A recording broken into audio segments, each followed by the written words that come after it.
clinched last night their AL West Championship. 100 wins for a second straight season for the Astros. Carlos Correa returns to the lineup. He's the DH this afternoon. He has always hit well against the Blue Jays. He carries an average near 350 against the Jays. And right behind him, Yuli Gurriel. He's got an 11-game hit streak, and he's getting hot at the right time. This might be the most dangerous club in the postseason the way they're playing right now. Everybody's starting to come together for Houston, and they'll face Sean Reed fully for the first time. He's going to be the first pitcher in charge of trying to get Gibby that win in his last game here at Rogers Center. It's going to be a bullpen day for the Blue Jays, and it's going to start with Sean Reed Foley, his 7th and final Major League start today. They are talking about possibly 2 innings from Reed Foley as he hits his innings limit this afternoon. They thought maybe his season was going to be over in his last start against Tampa Bay when he threw 4 innings and gave up 2 earned runs. But he said, you know what, I feel good. We need some innings. He'll get the start today. He's had 37 strikeouts through his first 6 big league games. That ties a franchise record. See, the defense is McKinney, Pilar, and Grichuk, and we've highlighted the second baseman because this is a very special day for John Birdie. Yeah, just added to the 40-man roster today when Brandon Drury went on the 60-day DL. They've had some injury problems in the middle of the diamond for the Blue Jays. John Birdie was on that Eastern League Championship in Double-A, so he will come in. This is his Major League debut here this afternoon. 789 minor league games. First big league game today. Conrad Foley delivers the first pitch strike in there to Jake Marisnick. Marisnick has come off the bench as a defensive replacement in each of the first 2 games. He has a double and a triple in 2 at-bats. Quickly ahead, 0-2. Tough sledding right now with the shadows hanging over the home plate right now for the hitters to pick up that fastball. There it is right there. They're going to have to deal with that for a couple of hours. With the bright sunshine, they opened up the roof maybe an hour ago. 0-2 pitch is fouled off. 20 degrees at the start of play. It's a gorgeous day. Pat, I honestly can't remember the last time we played the final home game at Rogers Center with the roof open. It's a long time if it's happened. I can't remember when, but it's a beautiful day here. You can see fans shading their eyes in that bright sun. It'll be probably another 30-40 minutes when the shadows will completely cover this field. Gives you a feel of playoff baseball, doesn't it? Yeah, it does. You got the Astros in town. They are going to the playoffs. They clinched it last night. Late last night after their win and Oakland losing to Seattle. They got to win the American League West Division. The Astros are scheduled to host the Cleveland Indians game 1 of the ALDS on Friday, October 5th. So they know who they're going to play. Breaking ball in the air. Randall Grichuk, Kevin Pilar converging. It's Pilar, the center fielder. He makes the catch. 1 away. Well, Kevin Pilar, he was kind of interesting in the time the press conference was taking place. He was down there to listen in on his manager, and you know, he's the longest tenured Blue Jay here now, and he's been around for a long time, and we know that he and his manager have had their moments, but John Gibbons loves the way Kevin Pilar has played for him throughout his big league career. Only manager he's played for, you know, and I thought that was very respectful for him to go down there and be a part of that final press conference here at Rogers Center earlier today. It's out of respect. Respect as a man, respect as a manager. Tony Kemp laid on that fastball, 1-1 on the second baseman. Kemp has played left field in this series. He's been in left field to start both of these first 2 games. Now he's at second base to give Altuve an afternoon off. There's a liner to left field. Then McKinney's in the left this afternoon, makes the catch. Yeah, a lot of the regulars getting the afternoon off again after that win last night and a celebration winning the American League West Division Championship. So a lot of the regulars will get the afternoon off before they head to Baltimore after today's game. Marvin Gonzalez was the second baseman. Osuna has picked up a save in each of his first 2 games here. He will not pitch this afternoon, more than likely. So here's Carlos Correa, their fine shortstop. He's missed the last 5 games with back soreness. His back didn't look sore on that first swing. He's played 34 games since coming off the DL. He went on that deal on June 26 with the back problem. That's why his numbers are down. And there is some concern about him. They got to make sure they get him healthy and get him ready where he can take the pounding day after day in the playoffs. And a back's a tricky thing. You just never know. One day it could feel great, and it can go out the next day. Yeah, one awkward swing, one awkward play in the field, and you might be right back on the DL. They certainly need him. Well, what a great player. 24 years old. He was a former first overall pick. Tell you, I was watching him today. He came out to hit today, and the trainers got him down on the ground, and they were twisting him like a pretzel, trying to loosen up that back and get that thing in playing shape today. Those numbers suggest that he's just trying to get his feet back on the ground. He goes after that hard slider. 2 balls and 2 strikes. Sean Reed-Foley has had some very good moments since he's come to the big leagues. A couple of 10 strikeout games. Career wasn't quite set.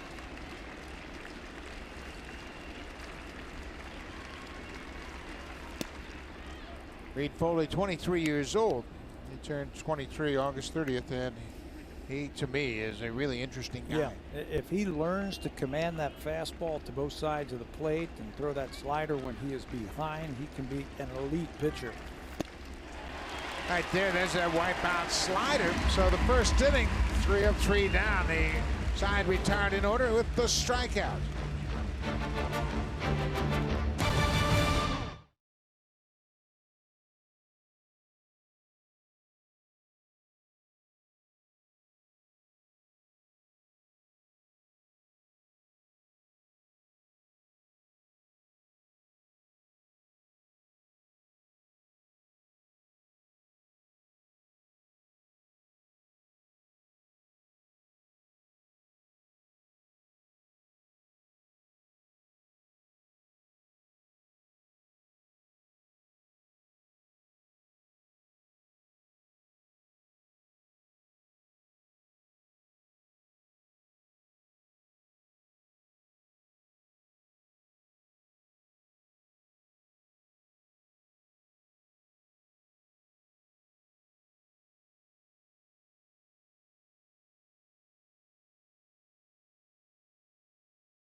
He's here at Rogers Center for John Gibbons. He will have 3 more games down in St. Petersburg against the Tampa Bay Rays, but he's had a fine career with a couple of postseason appearances. He's 56 years old, but he says he's not done managing just yet. This season, the Blue Jays are 71 and 87. Randall Grichuk has been very good since the All-Star break. He has the 3rd most extra base hits in the American League since the All-Star break with 33. And Ledmus Diaz, boy, he too, the former Cardinal, Ike Grichuk, has had a very good run here late in September. A .410 average over his last 8 games. 3 doubles, a home run, and he's driven in 3. His at-bats have been really good, and they're going to have to be good against today's pitcher, Chris Davinsky.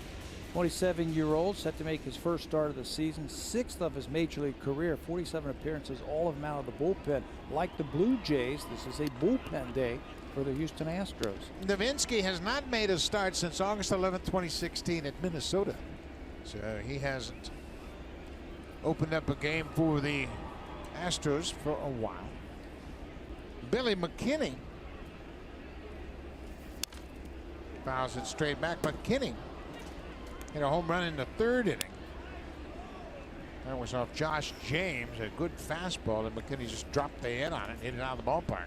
Yeah, he's got some tools, and the Blue Jays are going to be playing him the last 3 games, giving him a chance to show what he can do, maybe open up some eyes for next season. I definitely think he's in their plans at some point. We've seen him take ground balls at first base. I think he can play all 3 outfield positions if he wants to, and he's a young player. He's got to play. So wherever he ends up, he's got to play. McKinney is leading off for the 23rd time this season. 2 balls and a strike.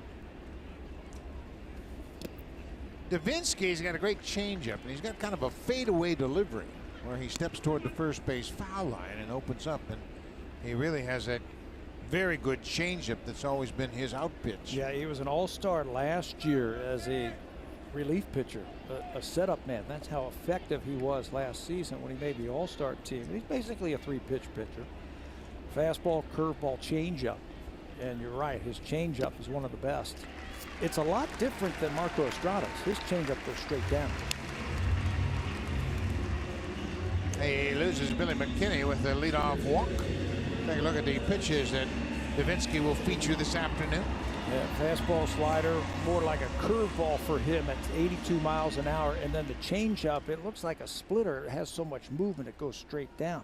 He last worked a week ago, just an inning against Seattle. So there's some rust as he walks that first batter. Kevin Pillar batting in the second spot. He goes after the first pitch and hits it right back to Pat. I had it. I had that one.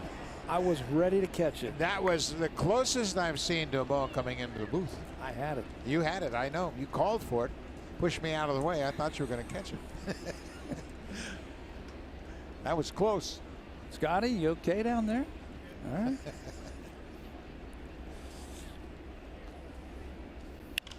Pillar hits this one in the air to right. Now Straw makes the catch to right field. Let's take a look at that foul ball headed right back to my partner. And now notice no panic at all. Just okay, get a little bit closer. I'm going to catch it. But it just hit right above us. Yeah, that was very close. I don't remember one being closer than coming into the booth than that. In all the years that I've done games here, what has it been, 25 years? I've caught one up here. Really? One. So 1 away for Justin Smoke. Smoke batting .244, 25 homers and 77 driven in.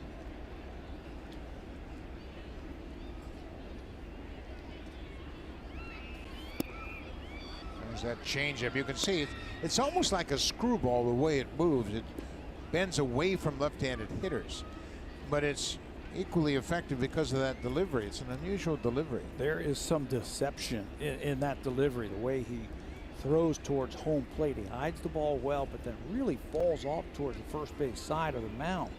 And all that's left is his arm. As a hitter, that's all you see is his arm coming through. Check out this delivery from Chris Davinsky. There's a strike to Smoke. It's a ball and a strike. Here's the look. You're looking for where's it coming out of? And it looks like it's coming out of center field, doesn't it? Because his body's out of the way. Yeah, it's really interesting. You see a lot of people throw across their body. Davinsky is the opposite. He missed with that fastball at 93. It's 2 balls and a strike. Davinsky making just his 5th appearance against the Blue Jays. He pitched against them an inning down in Houston back in June.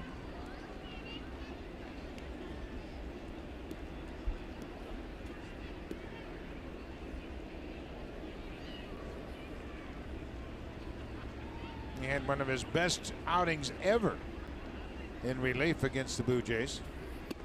In 2016, he went 4 1/3, didn't walk a batter, and struck out 7.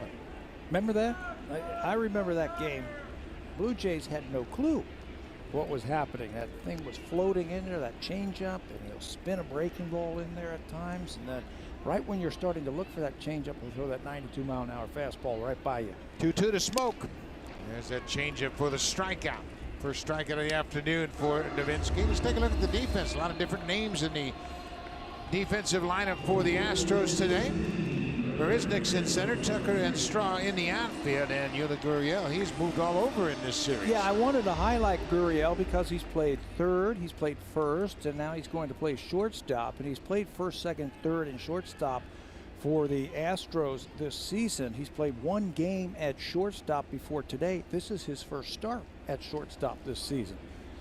Just like Marwin Gonzalez yesterday, a very versatile player defensively. Well, I think A.J. Hinch is trying to protect all these different players. No question about the concern with Correa, whether or not he can play shortstop every day in the postseason. So you want to be as versatile as you can be and use the versatility of your lineup. And he can do that. We have seen him at third. We have seen him at first. There's Marwin Gonzalez, who's played everywhere but pitcher and catcher this year. Hey, you never know what's going to happen in October. You never know what's going to. You might have to cover 2 or 3 innings, so you may as well get some work there. Well, here's what happens too. Say they start the series with Correa at shortstop. He takes an awkward swing. His back goes out. You can't replace him till the end of that series. So you have to have enough options to cover your backside in case one of those guys gets hurt. So now they can play Bregman at short. They can play Gurriel at short. There goes McKinney. The throw is right into the base runner. And McKinney will have his first big league stolen base.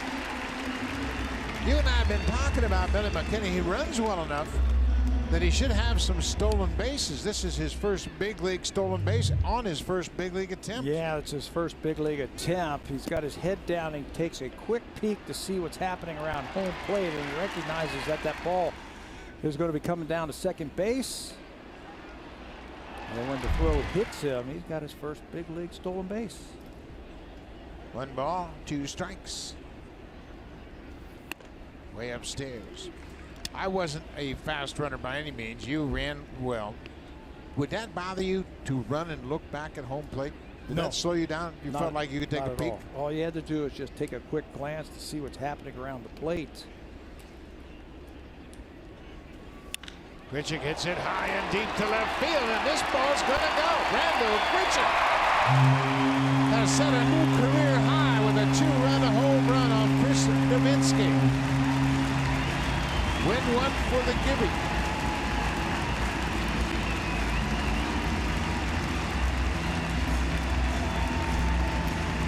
They have put him in that cleanup spot because he's been swinging a hot bat in the second half of this season. And he checked, looked like an off-speed pitch of some sort from Nowitzki, and he stayed on that one and knocked it out of here. That gives him now 25 home runs and a Blue Jays lead. Ties him with Justin Smoke for the team lead. As we mentioned, that's a new career high for Randall Grichuk. And I believe he got a high changeup. He swung through a low changeup last time. That's a high changeup, and he crushes it. Rowdy Tellez. A big swing and a miss, 1-1. Get the sunflower seeds out. Well, when you do this, he almost swung that bat with one hand. You see it? Stayed back long enough, but it looked like he hit it with one hand when he was fooled on that changeup. Another high fastball to Tellez, 1-2 now.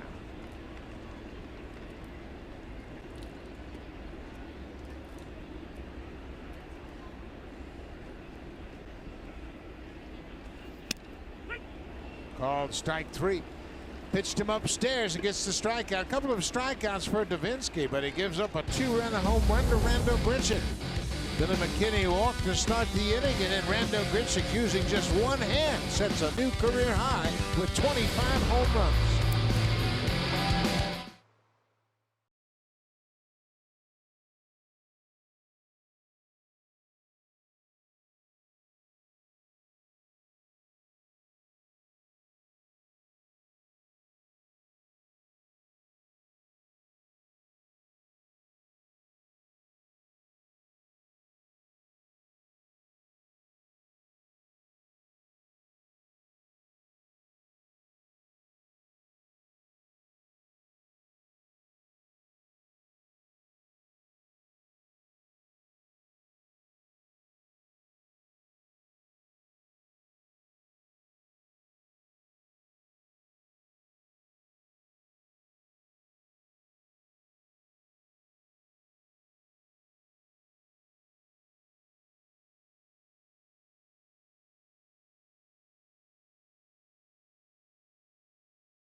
conference, General Manager Ross Atkins recalled a story that he said really illustrates John Gibbons' balance and perspective when dealing with his players. The two men met with Lourdes Gurriel Jr. yesterday, and Gurriel Jr. suddenly interrupted the meeting to say how much he appreciated the opportunity to play here, but then turned to Gibbons and reminded him of the time he was struggling. Gibbons walked over to him in the dugout and said, quote, "Remember to smile and enjoy this, kid." Gurriel said that has stayed with him all season. Atkins had a similar story, saying in his first year as a GM, new organization, new personnel, Gibbons sat next to him on the team plane ride to Montreal and said, "These are big jobs, big expectations, but don't forget to enjoy the ride." Buck Atkins saying the experience and when to say these things are powerful. Yeah, and Ross Atkins talked about the timing of Gibbons' messages. He said that's what struck him most and how important the timing was. He felt like Gurriel was really in a tough spot, and Gurriel related to the fact. He said, you know, my father used to tell me that, don't forget to enjoy the game and have fun at it. But it was a great reminder coming from his manager. Sean Reed Foley strikes out Lourdes' older brother, Yuli Gurriel. Second strikeout of the game for Reed Foley. Yeah, I believe that also about giving. You know, you got to enjoy the ride.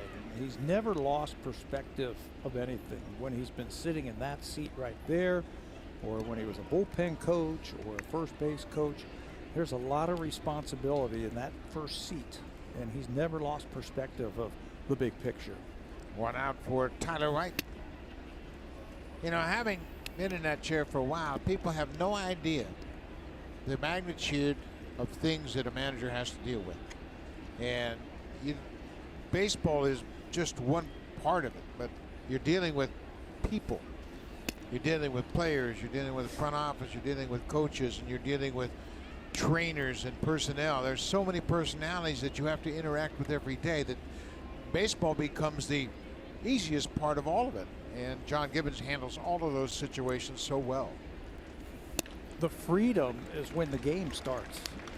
On average, let's say in a week, how many major things were coming across your desk?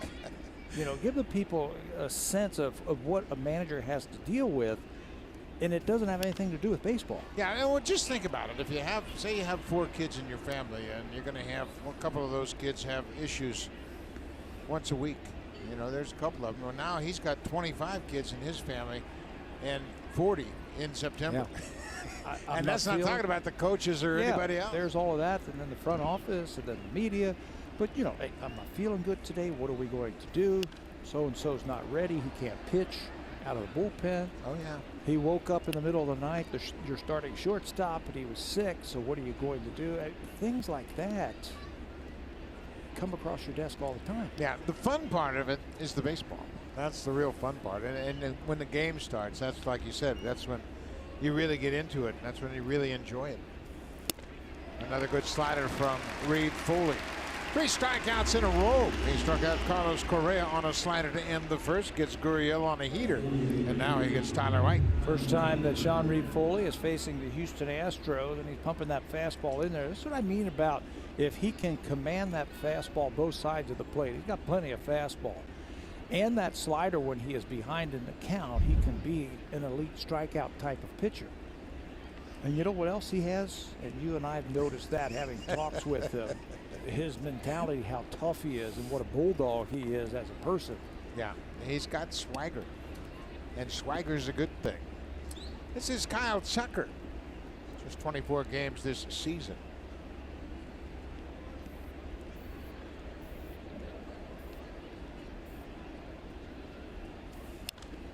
He's late on that fastball. But you're right about pitching, and when Reed Foley gains command of both sides of the plate, his fastball plays up.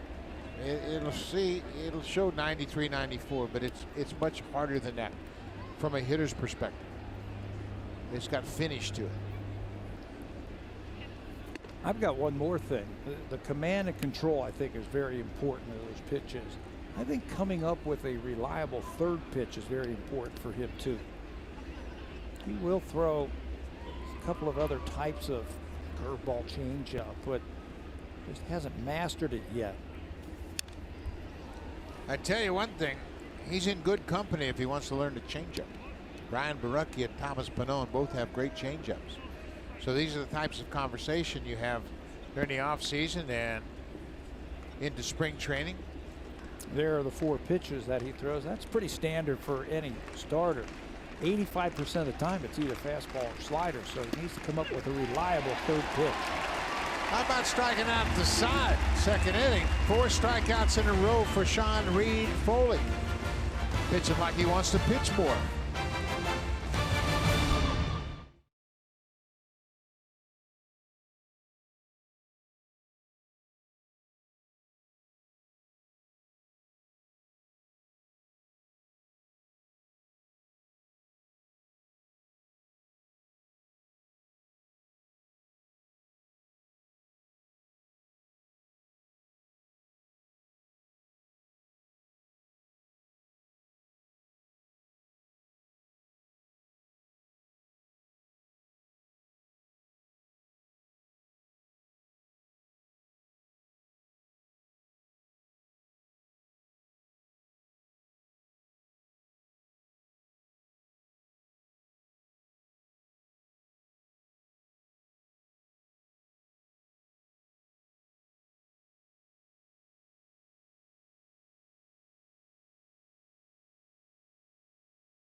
Presented by Honda at the Model Clearout event. It's the best time to team up with a Honda you'll love.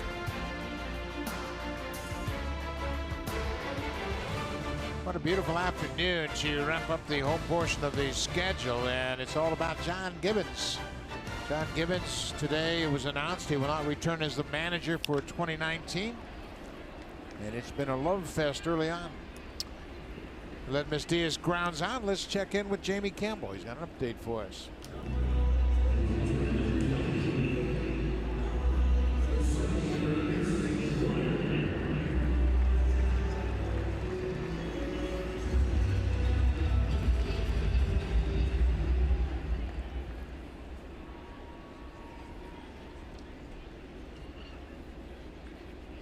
Wow. Chase Peterson, his ERA has ballooned to 36. 1 inning, 6 hits. How about that? 4 earnings. Boy, the Red Sox, boy, they too, like the Astros, really starting to put it together at the right time. Andrew Benintendi had 3 hits. J.D. Martinez with 3 hits. Xander Bogaerts drove in 4. Rafael Devers went 4 for 5 and drove in 6. Bogaerts has 100 RBIs now. What a player. As a shortstop. What a player. He has really come around. Remember last year, everybody was ready to write him off? Yep. He played with a wrist injury all year. Reese McGuire grounds out to the pitcher. 2 quick outs here as Diaz grounded out to third. McGuire grounds out to the pitcher. That Martinez guy hit another home run. 127 RBIs for J.D. Martinez. 3 RBIs. Bogaerts right at 100 RBIs. David Price, the starter in that game, went 5 innings. He improved his record to 16-7. Red Sox scored 5 in the first, so you knew Price was coming out early.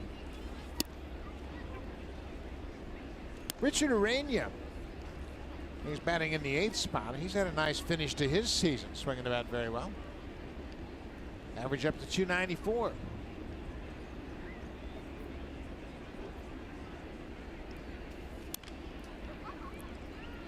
In that game, Buck, that we were just talking about, Mookie Betts became a 30-30 guy. Picked up his 30th stolen base. And he's hitting 344. Yeah. He eliminated any opportunity whatsoever for J.D. Martinez to win Triple Crown, his teammate. Of course, Chris Davis has leading the home run department out in Oakland.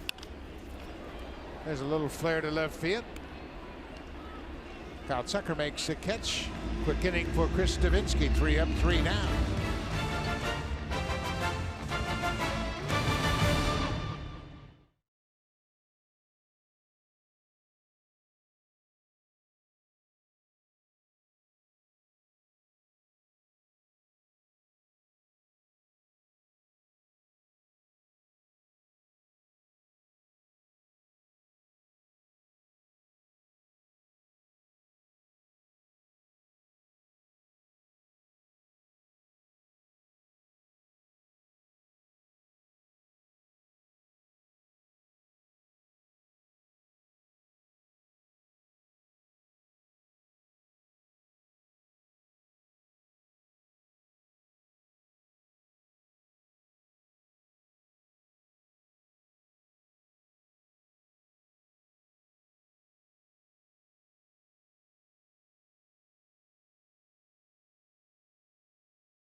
Customize your experience to catch every moment this season. Get Blue Jays home screen icons and features such as the MLB TV Game of the Day, pitch tracking, in-game highlights, live radio broadcasts, stats, news, and more. Don't forget to download MLB At That today. Buck. Thank you very much, Hazel. It is a beautiful afternoon here at Rogers Center, and Sean Reed-Full is having quite a time. He's retired all 6 batters he's faced, including the last 4 on strikes. Well, he's pouring that fastball in there today. Why not? Why not? You only have so many innings, so many pitches. Just fill up that strike zone. Blue Jays told us a couple of days ago that it's probably 2 innings, but he's made it look easy the first 2 innings. Well, you know what? And there's always something you can take out of each and every outing. And I think Reed Foley, if he would focus on the feel that he's had throwing those first 2 pitches. You pitch like that, you're going to win a lot of games. That's how he one threw that gets away from him. In Miami. In Miami, he came out and just filled it up with that fastball. He really zeroed in on that down and away fastball to right-handed hitters. Slider in the air to right. Grichuk backing up now. Makes the catch. J.D. Davis is retired. Let's go back and have a look at those 4 strikeouts. He's been in the windup all game long. And here he comes. Correa with the slider to end the first inning. Now he's going to strike out the side. Gurriel, White, and then Tucker to finish off the second inning. It's a interesting windup that he learned by watching David Price when Price was with Tampa Bay. Said it really keeps him together, keeps him over the rubber a long time. And I feel very compact. Delivers another first pitch strike. This is Max Stassi, the catcher. Stassi with 8 home runs this season.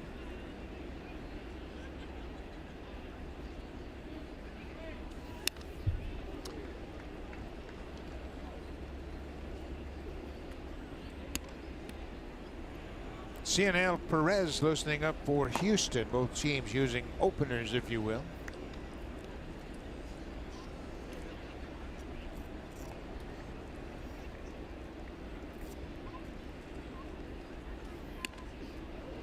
Fastball upstairs. 1-2 now to Stassi. Brian McCann had knee surgery on the 3rd of July, so they went out and traded for Martin Maldonado. Stassi was in their system, but they've got a little extra depth behind the plate now, and McCann's come back fine. He looks like he's okay and set for the postseason. That slider gets away from Reed Foley. It's 2-2 now. So that begs the question, who has caught the most games for the Houston Astros this year? Max Stassi. How about that? We've got Evan Gaddis on this roster. There's another strikeout. Brian McCann, Martin Maldonado, but Max Gasson, because of the injuries, has caught the most games for Houston. Yeah, and he's catching a very accomplished pitching staff, so it's been a real good season for Max Stassi. This is not a particularly pleasant at bat. That nasty slider working very well for Sean Reed Foley.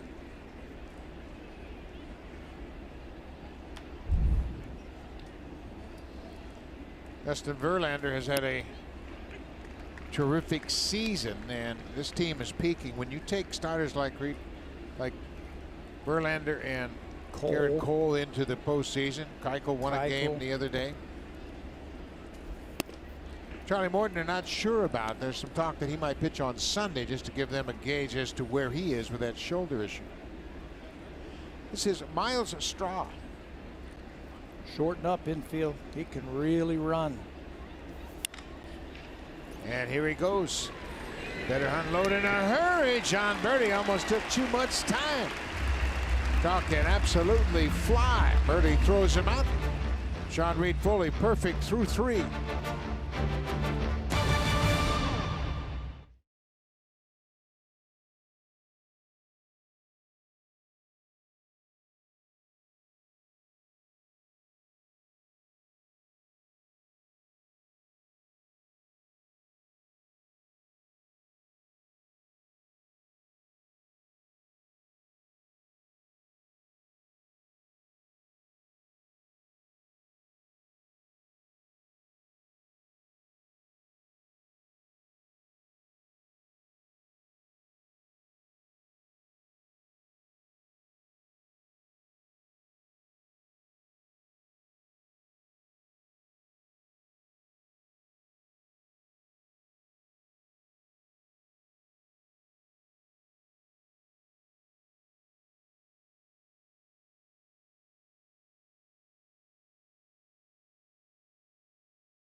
Kicks off with the Princess Auto Elite 10, the world's top 10 men's teams, and for the first time, the world's top 10 women's teams go for glory. It all starts tomorrow for you right here on Sportsnet.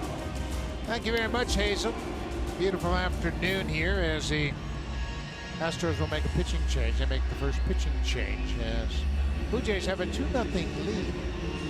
The pitcher into the game is the lefter, CNL Perez, taking over for Chris Davinsky. This is his 4th major league stint this season, just called back up on September the 1st. He led Cuba as the top league with a 206 earned run average as an 18-year-old in 2014, 2015 before he defected in May of 2015. The Astros originally signed him for $5.15 million bonus in September of 2016. And here he is as a 22-year-old. He's not really big. He's listed at 5'11", 170 pounds, but he can pitch. He's got a live fastball. Slider, curveball, changeup, and his control is just above average. This is John Birdie playing in his first big league game. Longtime Blue Jays farmhand. Goes after the first pitch and lines it right to the center fielder, Jake Marisnick. So Birdie, after 739 minor league games, gets an at-bat in the big leagues. Didn't waste any time. It looked like he had his first big league hit too, didn't it? He hit that right on the button, didn't he? Birdie is 28 years old. Originally drafted by Oakland, played a long time in the Blue Jays minor league system. Billy McKinney drew a walk his first time up, came around to score.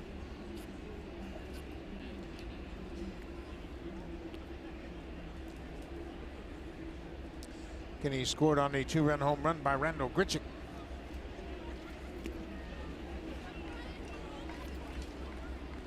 McKinney's been a nice addition to this ball club. This is his 33rd game as a Blue Jay. He was involved, of course, with the HOU trade.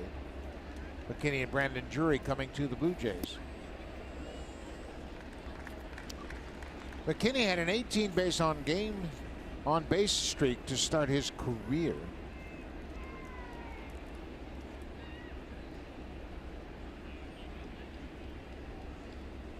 Three and 0. There's a strike. Brandon Drury has not played since he suffered that wrist injury, but he says he's starting to feel a lot better, and now he can go into the postseason and concentrate on baseball again. Inside ball for McKinney, walks for a second time. I love that. Get out there and face those lefties as much as you can.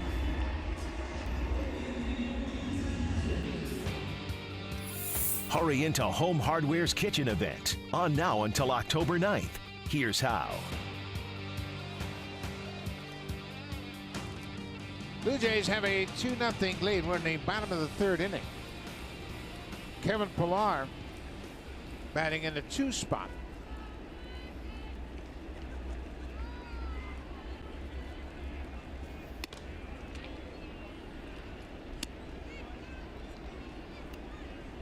Pillar bats all over in the batting order, but he actually hasn't hit second very often this season. For Pillar, that's just the 4th time he's hit the 2 spot. Lost the grip on that bat. Billy McKinney's trying to draw a throw over there at first base after that 1-out walk. He's getting a one-way lead, a large lead over first base, trying to get Perez to throw over there. He wants to see his move. Billy picked up his first big league stolen base last time up.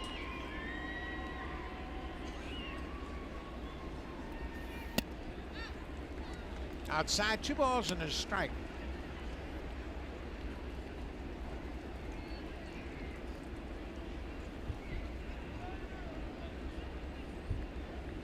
Final home game of the 2018 season for the Blue Jays.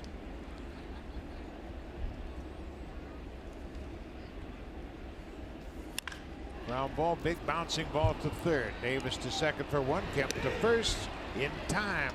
Pillar bounces into the 5-4 3-inning ending double play. We'll go to the 4th. Blue Jays have a 2-0 lead.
are on sale now. Purchase season tickets and automatically become enrolled in My Blue Jays. Learn more at bluejays.com. At John Gibbons' farewell press conference, the longest tenured Blue Jay, Kevin Pillar, managed to sneak in and watch his manager say goodbye. And that says a lot about just how much respect he has for Gibbons, Buck, because as you just mentioned, the two haven't always seen eye to eye. Now, it was a first-class move by a first-class person, Kevin Pillar, to show up for your managerial, for your manager's press conference. And Pillar, he just kind of played it off. Well, I just happened to be down the hallway here, and I thought I'd step in. No, that was a first-class move. And I'm sure John Gibbons made note of that. But Gibby, 11 seasons at the helm of this ball club. He took over midseason in 2004. And then was let go in 2008, also in the midseason. And came back. Alexandopoulos brought him back. And that second run, as you mentioned, he was a different guy. A little more relaxed, a little more low-keyed. Kind of took things, went with the flow of things. Wasn't it Kevin Pillar when his first year came up and he threw a bat down and Gibby was the manager and they sent him down to AAA? Sent him down to AAA the next day. And Kevin thought his big league career was over. Sure did. But I think they were just teaching him a lesson. Jake Marisnick draws the walk. That's the first base runner for Houston. So we knew that this was going to be a short outing for Sean Reed-Foley. He walks the leadoff man here in the fourth, and with that, Joe Biagini will start to loosen up for the Blue Jays. Now, you mentioned that what had happened was Pillar was up to the plate, and he was called back for a pinch hitter. And he tossed his bat down into the tunnel, and obviously it wasn't the right reaction, and he knew it at the time, but he was sent back to the minor leagues, and all the while, there goes Marisnick. Pitch from McGuire is high. And Marisnick has a stolen base, his 6th of the season. McGuire got rid of it in a hurry, made a strong throw, but it was high over the bag at second. If it's down and if it's on the base, Jake Marisnick was going to be out. Watch how quickly McGuire catches that ball and lets it go. But you can see if it's on the base, Urania would have been able to lay the tag on Marisnick.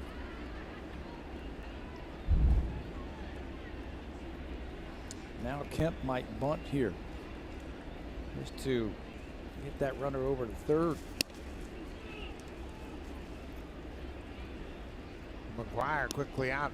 That's one thing we've seen with both Danny Jansen and Reese McGuire. They don't hesitate to go to the mound. If they sense something needs to be talked about, they'll go right out to the mound. So after Marisnick steals second, just in case they want to check on whether or not which set of signs they're using. And that's 6 straight pitches out of the strike zone. So maybe he noticed something in that pitcher. Maybe he wanted to talk about it just a little bit and slow him down. Looks like he's trying to get through this inning too quick. There's a line drive to right at the right field, and Marisnick's tagging, challenging Grichuk, and he'll move up. All right, Jake Marisnick, he's a very good base runner. Picked up the stolen base. Now he advances on a ball hit right at the right fielder. And not very deep either. Again, if the throw is on line, he's going to be out at third base. Marisnick read it right away, and he says, I'm going to challenge the arm, but it's offline. If it's on the base, he has him, but it's offline, so he will move up. Randall's got 5 outfield assists this year and just 1 error. So here is Carlos Correa. He struck out on a slider to end the top of the first.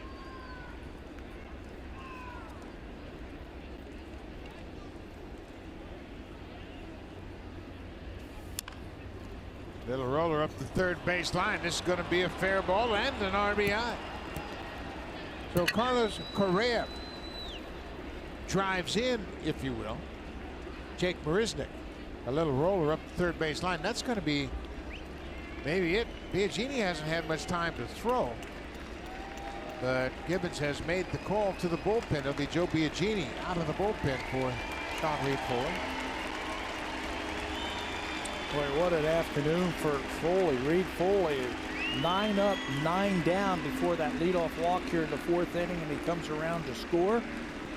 And Gibby's going to pull out his young right-hander.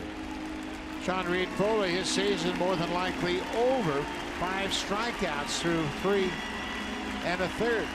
So his season probably done, and he ends on a high note. He struck out 4 in a row, part of a 5 strikeout afternoon. Joe Biagini will take over for the Blue Jays. And John Gibbons is out there, and they're having a good smile. How about that? That's great. Boy, you talk about a class act. John Birdie, in his first day in the big leagues, gets a hug from John Gibbons, and it's on the Jumbotron. Yeah, they were on the Jumbotron, so Gibby went out there to hug him to show him, hey, kid, you're in the big leagues.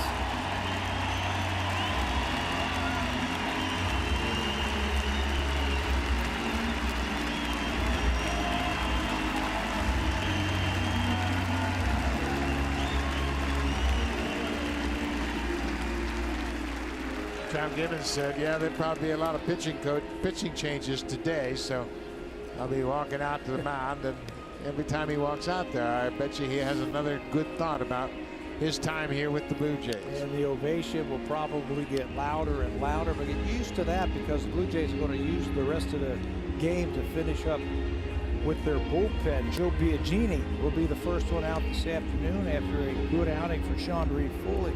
Here are the numbers for Joe. This will be game number 48 this season for Biagini. They tried him as a starter, but I think this is his best position. Coming out of the bullpen, he's tall, he's got good stuff, and if he could just throw a little bit more consistent strikes, he can get big league hitters out for sure. What a nice way to wrap up your season if you're Sean Reed Foley. Obviously, he didn't want to give up a run, but it was impressive. With 5 strikeouts in 3 1/3. Little dribbler off the bat of Carlos Correa was able to chase home Jake Marisnick at the first run for Houston.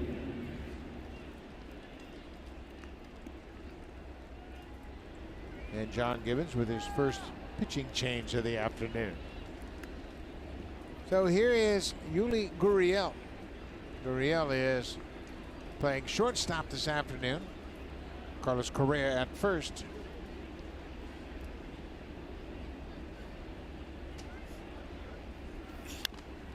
Correa jumps on the first pitch and fouls it back.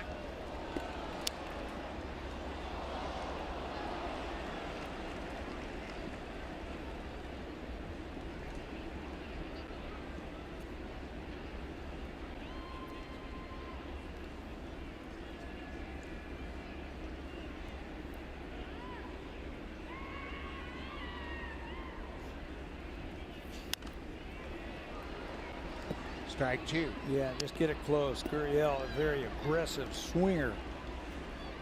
That little dribbler up the up the third base line that gets that runner to first base. The only hit that Sean Reed Foley's given up today. I think that's what he was so upset about. He made a good pitch, and Correa just rolled it up the third base line. Their only hit.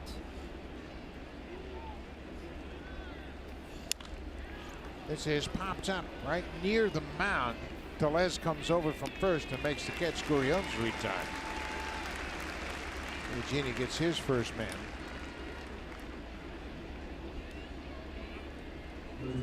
Lourdes Gurriel injured himself after his first at bat.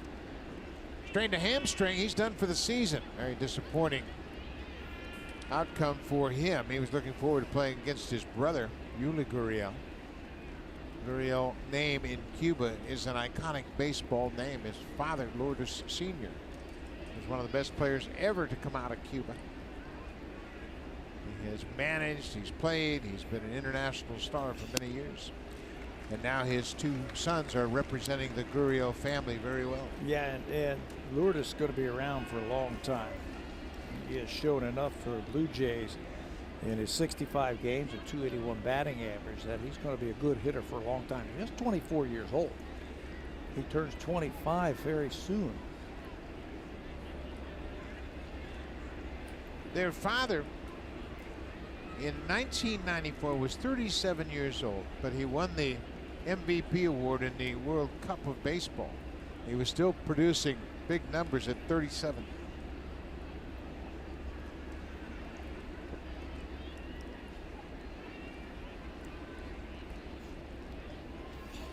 Lourdes turns 25 on October the 10th.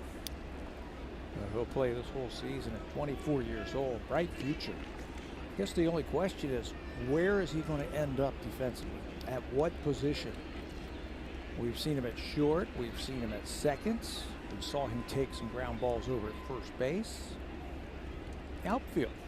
He's athletic enough that he can even play the outfield. He has played the outfield in the past, but he's primarily a shortstop. Kind of right, hits it high in the air. Billy McKinney just off the warning track makes the pitch. Biagini comes in and retires the two batters he's faced. Houston scores a run. Reed Foley had a good outing in his final start of the season.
.25 for the season. It ties him with Justin Smoke for the lead for the team in home runs, 25 apiece. Morales is at 21. Paz Hernandez is at 20. But for Grichuk, that's a new career high in home runs. And the Blue Jays have hit their share of home runs. He's come on strong, hasn't he? Randall Grichuk, the second half of the season, all those extra base hits since the All-Star game. They put him in that fourth spot, and he's really responded. A very high slugging percentage. I guess that's where you want to do it. You want to do your damage from that number 4 hole because you got some guys on base in front of you. Paid off in the first inning. Smoke struck out on a Chris Davinsky changeup his first time up. That, of course, batting as a left-handed hitter. He turns around to bat right-handed against Perez.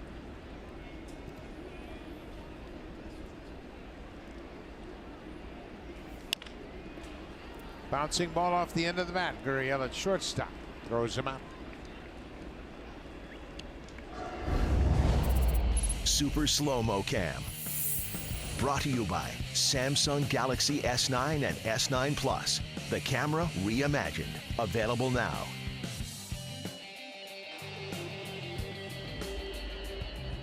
Randall Grichuk will step in. As we mentioned, he hit a 2-run home run in the first. 34 extra base hits since the All-Star break now. That home run that he hit, it looked like he almost hit it one-handed. The changeup from Chris Davinsky, he was out in front of it, but he was able to keep the bat through the strike zone. And the top hand came off of it, but he's still quick enough and get it out of here with room to spare. You know, you and I have both been in his shoes where he got off to a bad start and he wasn't doing a thing with the bat. But to his credit, he stayed positive. He continued to play great defense in the outfield. And he kept his head up. He never got down. Kept a positive attitude, just continued to work, and he was confident that things would turn around for him. You know what? He never made excuses either. Never, not once. Well, you know, this isn't feeling good, or that's not feeling good, and I'm playing through all of this. He just went out there and just played the game of baseball. This time he strikes out. 2 quick outs for Perez here in the 4th. His 2nd inning of relief. Chris Davinsky started. He gave up the Grichuk home run in the 1st. Good looking high fastball right here, trying to end this at bat. Reaches back for a little something extra, and that one might have been out of the strike zone. Got a good arm. Again, just 22 years old. The Astros keep coming up with these pitchers year in and year out. Rowdy Tellez, the first baseman, called out on strikes his first time up.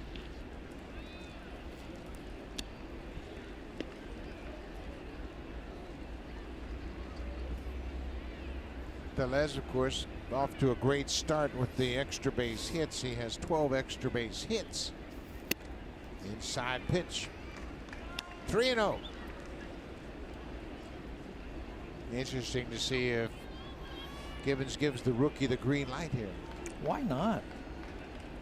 He's facing a lefty, a tough lefty. This might be his only fastball. Ball 4. It was a fastball off the plate outside. Second walk issued by Perez. A 2-out walk to the lefty batter. Now he has to face a dangerous right-handed hitter. Houston, in my mind, has one of the best pitching coaches in all of baseball in Brent Strom. They take his experience, his knowledge, and marry it to the analytics department, and they have really done a great job in furthering the pitching they have.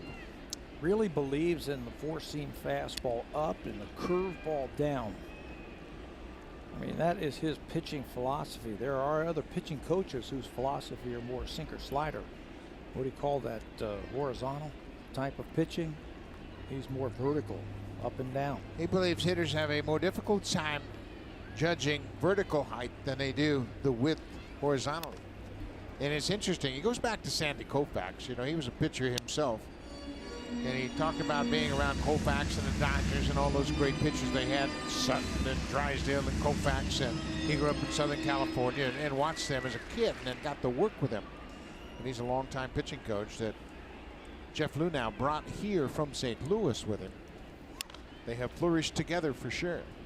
And they are looking for pitchers with high spin rates and fastball curveball type of combinations.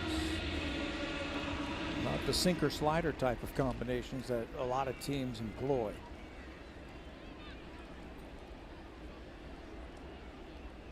Bregman and Altuve getting the day off after they clinched the American League West Division title yesterday. How'd you like to sit and have a baseball conversation with those two guys? I'll just talk hitting. I'd like to talk hitting. You know, you can talk base running, you can talk fielding, you can talk all kind of facets of the game, but I just like to talk about hitting, philosophy, what they go up there looking for, what their idea of good hitters are. They are good hitters with power, and they're not big guys like the Giancarlo Stantons or the Aaron Judge. They're just good hitters, solid hitters with power and speed, extra base pop. Diaz fouls it straight back. Good fastball.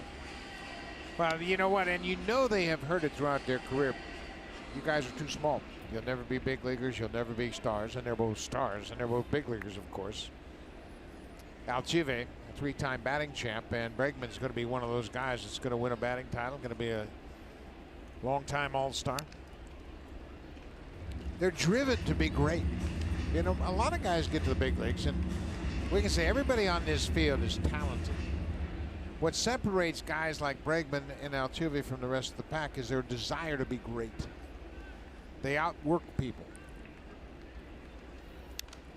And that is something that you can't find in numbers. You can't, you know, open up a book and look at a bunch of statistics and everything and say, oh, they're really smart, or they're really driven, or they have a big heart, or they're a good teammate. That's what I would look for if I'm looking for players to start a team. Yeah, these guys, they're character guys who take pride in what they do, but also take pride in representing their team, their manager, their organization. You have to have good players. They have to. You have to have good players. You have to have good players. You have to have impact players. But those players are impact players and good players because they're smart and they're driven. Diaz is having some at bat here against Perez. Ledmus came into this game over his last 8 games batting .410 and 4 extra base hits during those 8 games.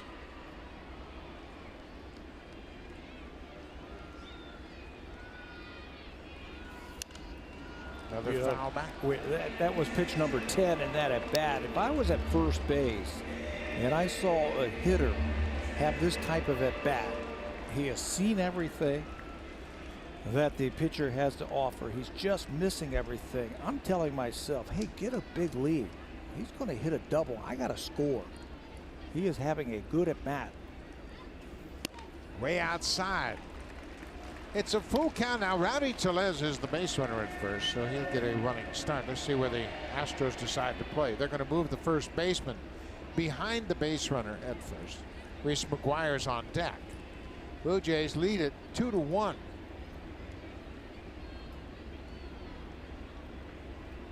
There goes Tellez, another foul back.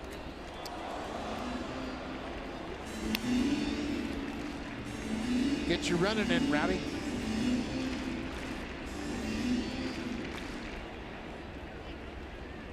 Perez from Cuba facing Diaz from Cuba. Playing for Cuban pride on this at bat. They're going toe to toe, aren't they? Grind this thing out. 12 pitches, 9 foul back. This is a fair ball. J.D. Davis at third throws in time to get Diaz. He made it close at first. We have played 4 innings. The Blue Jays have a 2-1 lead. Now time for Blue Jays Central Update. Here's Jamie Campbell and Joe Siddle in the Samsung broadcast studio.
Official team shop for your Toronto Blue Jays. Come visit us at the Toronto Eaton Center, Rogers Center, gates 1 and 5, and every in-stadium kiosk. Don't forget to visit jshop.ca or call 1-877-JSHOP. And Buck, I bet J-Shop sold a lot of number 5 John Gibbons jerseys.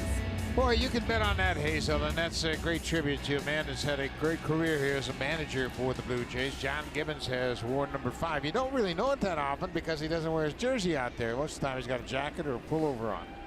But that's who John Gibbons is. He's very laid back. He always likes to play it low-keyed. He said it time and time again during his press conference. He said, I'm a low-keyed guy. Yeah, I don't want the spotlight on me. He was here for 3 years before I knew what number he wore. I think it was opening day I saw it. Kyle Tucker pops out to the right fielder. One away here in the 5th. Joe Biagini has retired 3 that he's faced. And you take a look at the most wins by managers in franchise history. Cito Gaston, of course, the manager in back-to-back World Series seasons, has almost 900 wins, 894. John Gibbons is second at 791. He's got a big lead over Bobby Cox and then Jimmy Williams with 281 wins. But that's a pretty impressive list of managers right there over their franchise history. Cito Gaston is up on the level of excellence here at Rogers Center. Did the Jimmy Williams number surprise you? 281? Yeah, it surprised me. I didn't think he was here long enough, but then when you start to think about it, those were some good teams. Yeah, very good teams. He took over in '86 after Bobby Cox left to be the GM of Atlanta. J.D. Davis, he led the Pacific Coast League in hitting this year.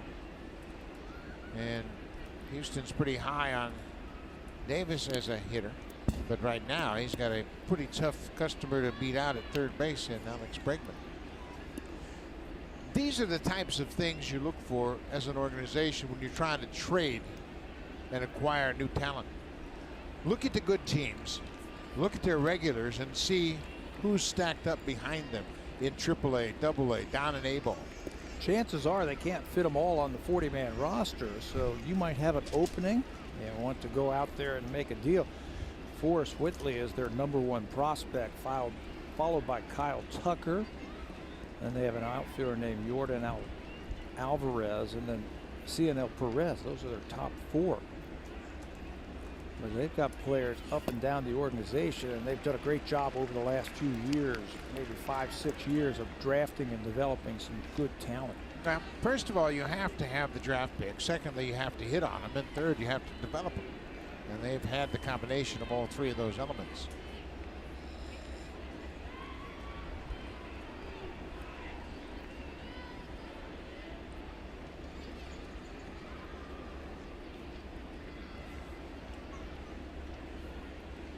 One and 2. Just upstairs for ball 2. Jeff Luhnow is the general manager of the Houston Astros, and we should congratulate the organization. They have won back-to-back division titles. They have won back-to-back 100-game seasons, and that's a heck of an accomplishment. Yeah, they had some high draft picks, and you know what? You're not going to hit on all your draft picks. Let me rephrase that. You're not going to hit on all your high draft picks. Things happen. You were talking about human nature. It just happens. It's not going to happen sometimes. But they've done a good job of getting good players into their system and then developing them and giving them the resources to become good players. I think we're starting to see that also in the Blue Jays organization. They're getting good players into their system and they're making them good players. Coaching them up, as they say. J.D. Davis takes a ball from Biagini. He'll go to first base. A 1-out walk, and as he makes his way to first base, he'll be joined by his high school teammate. Rowdy Tellez was a freshman at Elk Grove High School when J.D. Davis was a junior. And they look like brothers. Now they're fighting like brothers. But Rowdy, high school's Elk Grove High School. It's a suburban high school, suburban Sacramento, California. But these two were high school teammates, and now here they are playing against one another in the majors. That has to be a cool thing, a cool feeling. Somebody that you went to high school with, and now you see him in the big leagues. You know, that happened with me, but my high school teammate, a gentleman named Ken Hopman, who passed away unfortunately this year. We played high school ball together. He got his first major league at bat when I was catching. He only had 16 major league at bats. That had to be. We awesome. were so young, we didn't even realize the significance of it, you know. Pete Walker has come out of the dugout, and they're giving the relief pitcher time. Petrushka's starting to loosen up. But this is the other day when these first two got to see each other when Houston arrived, Rowdy Tellez and J.D. Davis, Elk Grove High School. But my teammate, we played in high school, we played in college. He was a 3-time #1 pick, very talented athlete. And he got his first big league at bat when I was catching in Kansas City. He came up with the White Sox, 1971. Do you remember what he did? Yeah, he popped up. Popped out. Yeah. And you know what? I still to this day regret the fact I threw him a breaking ball on the first pitch. Why? because I knew he couldn't hit a breaking ball. But you were doing your job. I wish I would have thrown him a fastball. Well, looking back how it all played out, I can see that. So here is Max Stassi. Saw Petrichka loosening up for the Blue Jays. As he swings and misses. Did you say Rowdy was a freshman when he was a junior? Davis was a junior? Yes. So Rowdy is younger than him. Yes. Freshman, sophomore. They played 2 years together in high school. Could you imagine those 2, 3, 4 in your high school lineup? Yikes.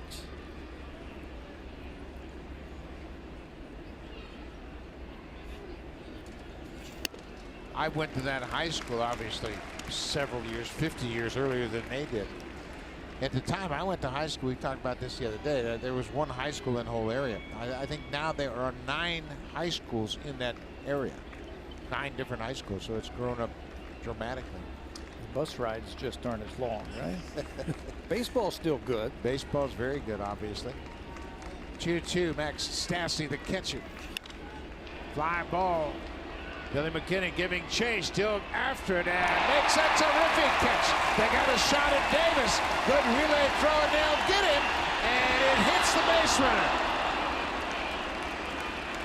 J.D. Davis was all the way around the bag at second, halfway to short. McKinney made a heck of a running catch on the warning track, and he turned and fired to Urania, who made a good, strong throw, but it hit the base runner. What a great effort by Billy McKinney, number 1. He's going to take extra bases away from Max Stassi and probably a run from the Houston Astros. This ball looked like it was going to stay in the ballpark, but then go up against the wall, but a full extension pulls it in. Now the runner had gone around second base, so he had to go back, retouch second base. And they had plenty of time, but unfortunately the throw was right in the baseline. McKinney with the great catch, gets it back in quickly. The runner is Davis, and he read double all the way. He said, okay, he caught it. I got to go back and retouch the bag. And see, it just clipped him in the shoulder. There has never been a base runner happier to get hit by a baseball than J.D. Davis.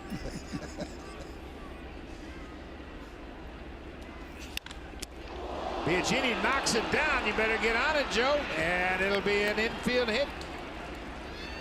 Miles Straw gets his first big league hit on a line drive right back to the pitcher. The Astros are out on the warning track saying we need that baseball. That's his first big league hit. Altuve saying, hey, we need that baseball. Give me that baseball, Mr. Umpire. And they're still having trouble getting it from him, but Bruce Dreckman's going to walk it over to him. Okay, if you say so. That's a special baseball. That's his first big league hit. Biagini is out. Petrichka is in. Blue Jays still have a 2-1 lead.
Inside the TD Zone, a guest from one of TD's community partners.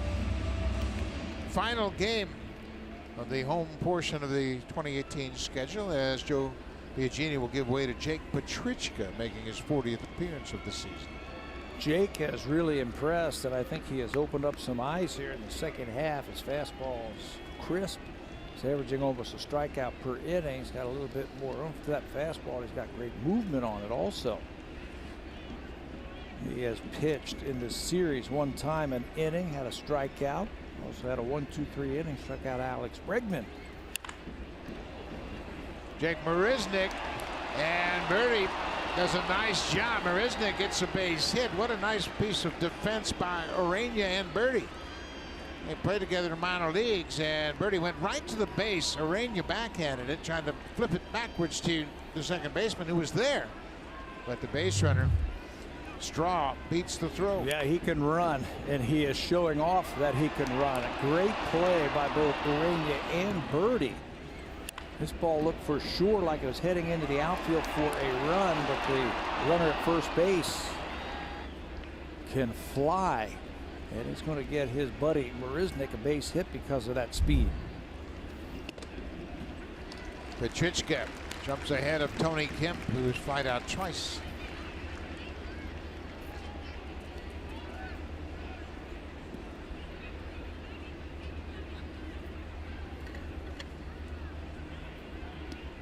Two outs, bases loaded. Petrichka trying to pitch out of this jam.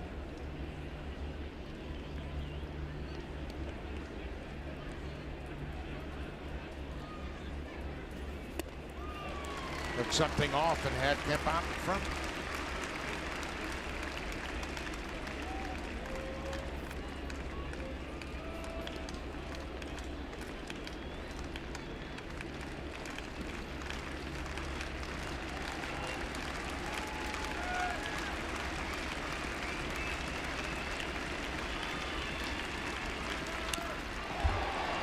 Fouls it.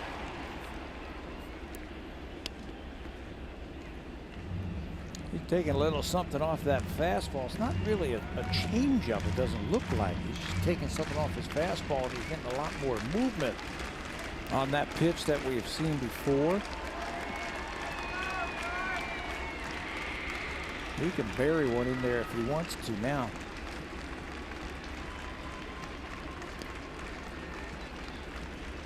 Oh, 0-2. Oh, runs off the plate 97 with that velocity. There's the improved velocity we've seen in the second half from Petrichka. Tony Kemp with a 1-2 count.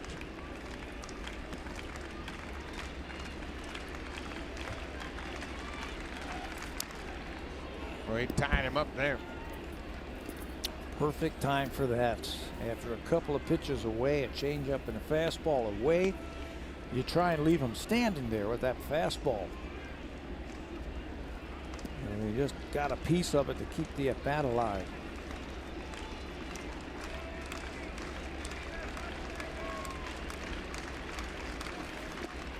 Breaking ball for the strikeout.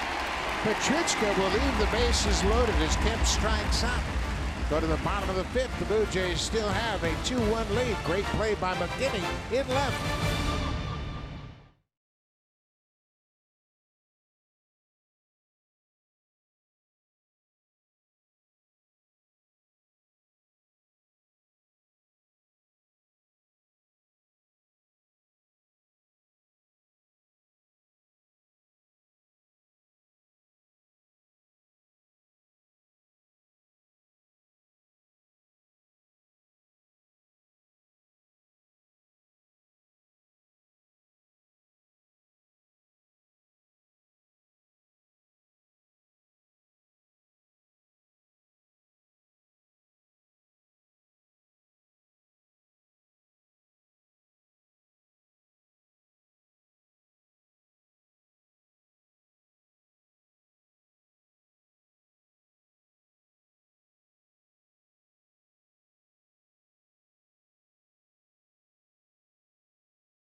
tomorrow, and they will head down to take on the Rays. In the meantime, the Yankees will be in St. Pete playing the Rays. Well, at 1 p.m. Eastern time, right here on Sportsnet 1. CC Sabathia against Tyler Glasnow. That's the pitching matchup right here on Sportsnet.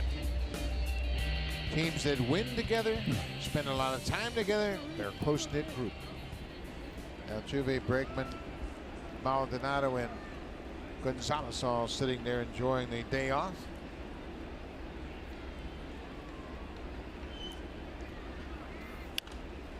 Reese McGuire goes after the first pitch from Perez. Perez starting his 3rd inning of relief. The Astros bullpen just now starting to loosen up. Looks like Lance McCullers Jr. Joe Smith told me today that he's going to pitch at some point in this ball game. We got to see what they have in Lance, who is just coming back off the disabled list.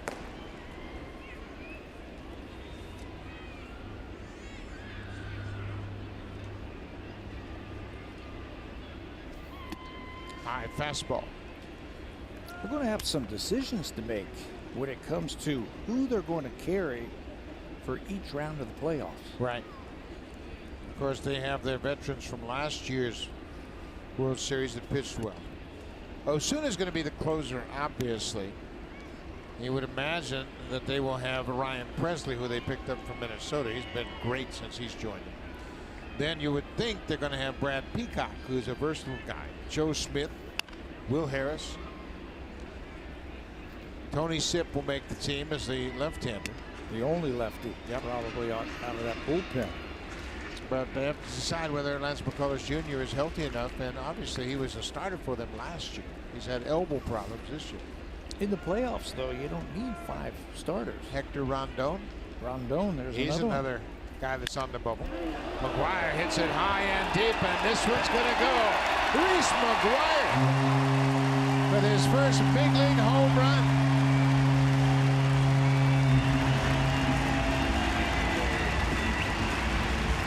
Out for lefty, nonetheless. Yeah, you watch these kids every day in batting practice, and you watch and you learn, and you say, you know what? He looks like he's going to hit, and I think Reese McGuire is going to hit at the major league level. He might even hit better at the major league level than he did as a minor leaguer. And he will certainly take that sunflower shower with that first big league homer. That was a pretty swing. Yeah, he picks up his first big league home run. 3-1 Blue Jays. They've scored all 3 of their runs on home runs. Got to get that ball back for him. Your first major league dinger. Richard Urania. Urania's a switch hitter. Another look at the McGuire home run. Makes it even special. It's off a left-handed pitcher, a little slider. There's the red dot that you were talking about. It slowed down right over home plate for Reese to connect. Boy, what a feeling to be able to stand at a major league ballpark against the big league pitcher and do this. Send it way out of here. Very telling as well. When he got back to the dugout, one of the first guys to greet him was Danny Jansen. They spent time together catching in Buffalo. And now Reese McGuire's got a big league home run. Boy, it's been a very productive month for the rookies for the Blue Jays that have been called up. Some of them were called up in June. When you think back to Ryan Borucki making his debut against the Astros in June. Danny Jansen, came up in August. They might be calling him Danny McGuire. Next year. That'd be the platoon system, maybe. Ground ball right to the shortstop, Gurriel. Urania's retired, one away. Blue Jays rookies have really done themselves proud. They've had a good month of September. When you see the Blue Jays and their home runs by rookies in the month of September, they trail only the Angels in the major leagues. Got to play those young players, and that's what they're doing here in September, to see what you have.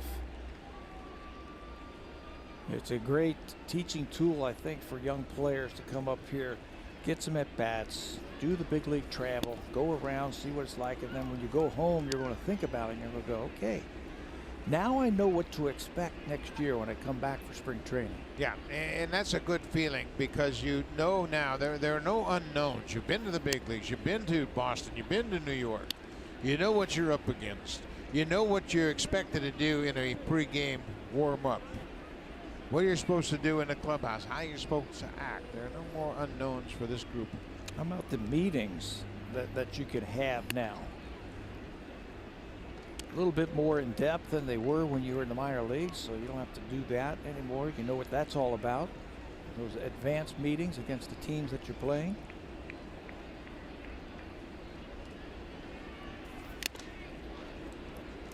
John Birdie lined out to center field his first time up. When you talk about the Blue Jays rookies hitting home runs in September, Gurriel has hit 4. Billy McKinney has hit 3.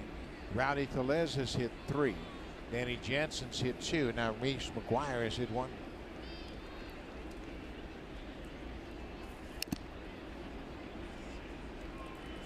And you can see it. You and I see it every single day how close these kids are.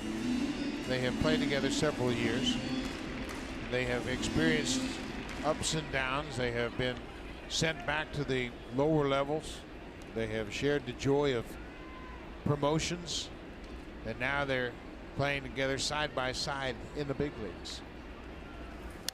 And asking every one of them, and every one of them say, when you ask them the same question, what's it like? How is it having players here that you played with in the minor leagues? Is that a comforting feeling? And every one of them say yes. The familiarity of the players that they remember down in the minor leagues, having them here, very important. John Birdie strikes out. That's the second out of the inning.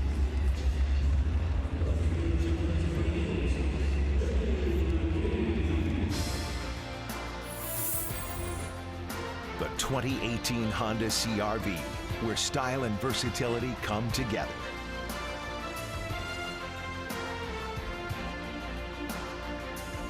Blue Jays have a 3-1 lead. They've hit a couple of home runs here this afternoon.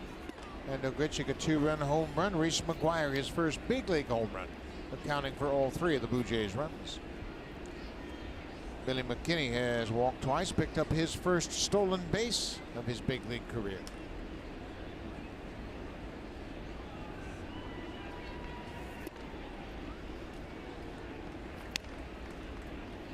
It's interesting to talk to these players and really get to understand how much or how little they know about the history of this organization. And, you know, obviously most of them remember 15 and 16. But they look up into the banners high above the field here at Rogers Center. They see back-to-back World Series champions. And I think most of them have that type of run on their mind. When you come up as youngsters together, those are the goals you need to establish early on. And not be good for 1 or 2 years. When the Blue Jays really had it working, they were good for about 10 years. From the early mid 80s to early 90s. They won in 85. It came together and culminated with the World Series win in 92 and 93. They were good in 94, then they went on strike. And that was a long run that started in 82, 83. Yeah. Bobby Cox came to the Blue Jays in 82. You guys were good in 83 and 84. Yeah. You were just in the American League East. You weren't a finished product. You were a good team. But you took it to the next level in 85. Still the record for most wins in a season. Billy McKinney may have thought it was outside, but he is called out on strikes. A couple of strikeouts in the inning. But Reese McGuire leads off the bottom of the 5th. One mighty swing. He has a big league home run. First big league home run for the catcher, Reese McGuire.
Is presented by authority of Rogers Blue Jays Baseball Partnership, and it may not be reproduced or retransmitted in any form.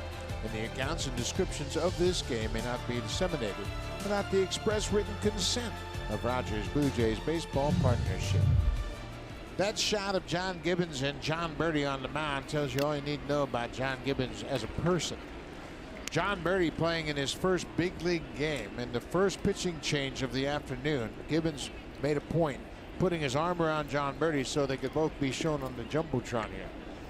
What a great moment for John Birdie. And this isn't new to John Birdie. Birdie's been in spring training a couple of times with the Blue Jays, and he knows all these players, he knows all these coaches. But he spent this season outside the organization for a while, in the Cleveland organization. They brought him back, and John was just in the New Hampshire with the New Hampshire team a couple of weeks ago when they won the Eastern League Championship. So he knows a lot of these players. He played with a lot of them in the minor leagues. John Birdie, 28-year-old utility man. He went 3 for 4 with a couple of RBIs in the final game of the Eastern League Championship. And he's already had a good season, capped off by that Eastern League title, but now a little icing on the cake. He gets called to the big leagues and starts his first big league game this afternoon.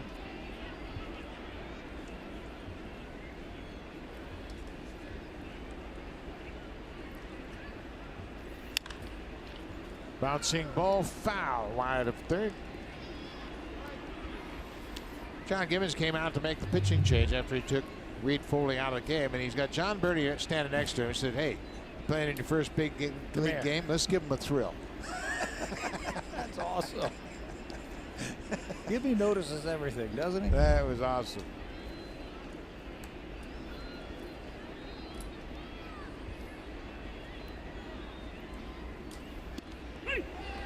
Correa called out on strikes. That slider gets him. That's the first out of the top half of the 6th. That's 2 strikeouts in a row now for Jake Petrichka. He sets down a pretty good hitter in Carlos Correa. The Super Slow-Mo is brought to you by the Samsung S9 and S9 Plus. The camera reimagined. Available now. That backup slider freezes Correa for the first out here in the 6th.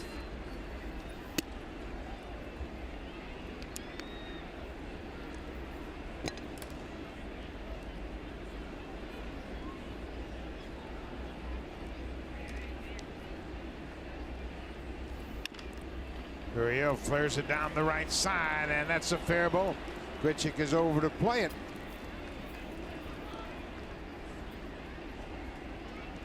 Well, there was something on that play that you don't see very often, but Reese McGuire, the catcher, did it perfectly. On a base hit to right field, catchers used to do this as standard operating procedure. Follow the base runner up the line. Gurriel's going to flare this ball off. It gets jammed, but he dumps it fair, and Reese McGuire is just following the base runner up the line. If Grichuk bobbles it, if Gurriel takes a big turn, McGuire's right there for a potential to throw behind the runner. Yeah, so no need for the first baseman to go back in there if the catcher's going to go there. That runner, he doesn't see that. Time is called by White. There's a bee flying around White. He's swatting at it, and you can see that was the distraction. The umpire, Chris Dreckman, gave him timeout. Did you ever catch a guy at first base? Oh, yeah. Oh, yeah, absolutely. But we would tell the first baseman, go away. Yeah. Stay out there so the runner can see you. Jesse Barfield had a great arm, and Al Cowens in Kansas City, the right fielders, would throw behind the runner. But you hit a ball that he's got to run for. So he's got to run a long way, and the batter runner takes a big wide turn. Like maybe there's a double. But we used to always tell the first baseman, you get out of the play because we're going to follow the runner. That ball gets away, but not far enough for Gurriel to advance. I was playing left field once with Kansas City. We were playing the Angels, and Devon White was on first base when Devo was with the Angels. There was a base hit into left field, and he took this wide turn around second base. And I threw the ball in, and I said, okay, next time that happens, I'm going to throw behind him. I'm going to nail him.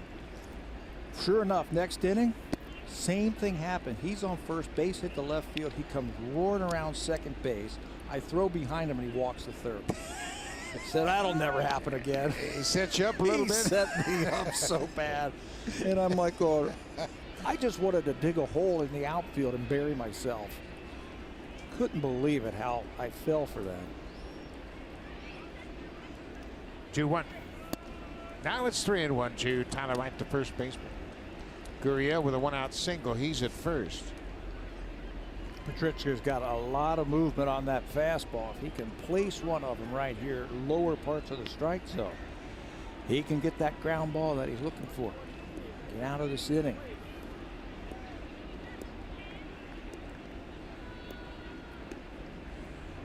Three and 1. Line drive right field. Grichuk on the run. Makes a nice running catch. Hustles it back in. Gurriel gets back safely to first base. They mentioned Grichuk's played very well defensively in right and in center whenever he moves over to center. That ball left the bat. I said double. That could be a run, but watch Randall get a good read on this ball. Drop step, haul it in, and then has the presence of mind to possibly throw back behind the runner. Good play. So John Gibbons will make another pitching change. Petrichka is out of the ball game. Kyle Tucker is the hitter. Lefty Tim Mazer coming in to face Tucker.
John Gibbons having a little fun with these pitching changes now. The crowd giving him a louder ovation each time he comes off the field. So keep it up. I kind of like this.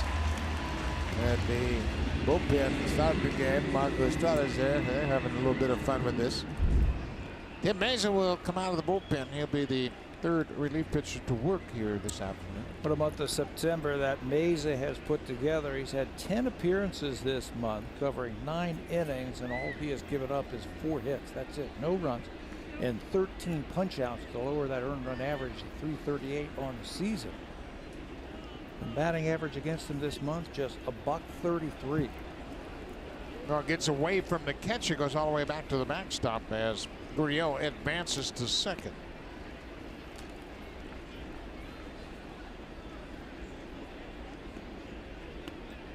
It'll be a pass ball charged to Maurice McGuire. That ball gets away from him. It's a fastball.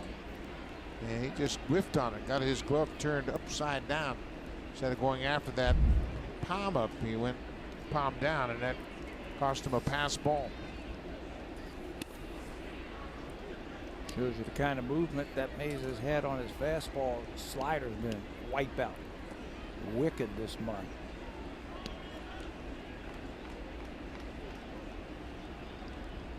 Kyle Tucker's the batter.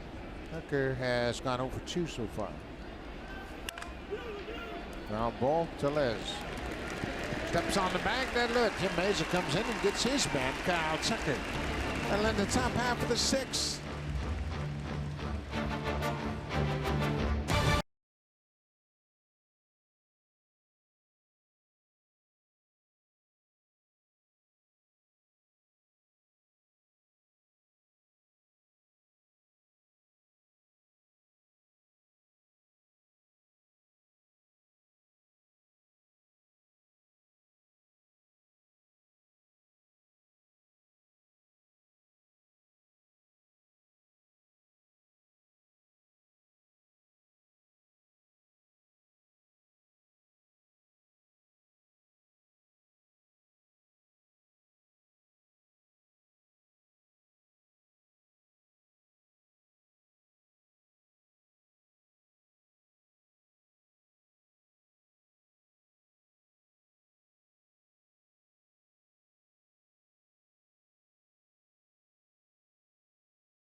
A.m. Eastern to learn they were AL West Division champs for the second straight year. Some of the players, their families, and the ownership group gathered at the Team Hotel Ballroom to watch the final out on the West Coast.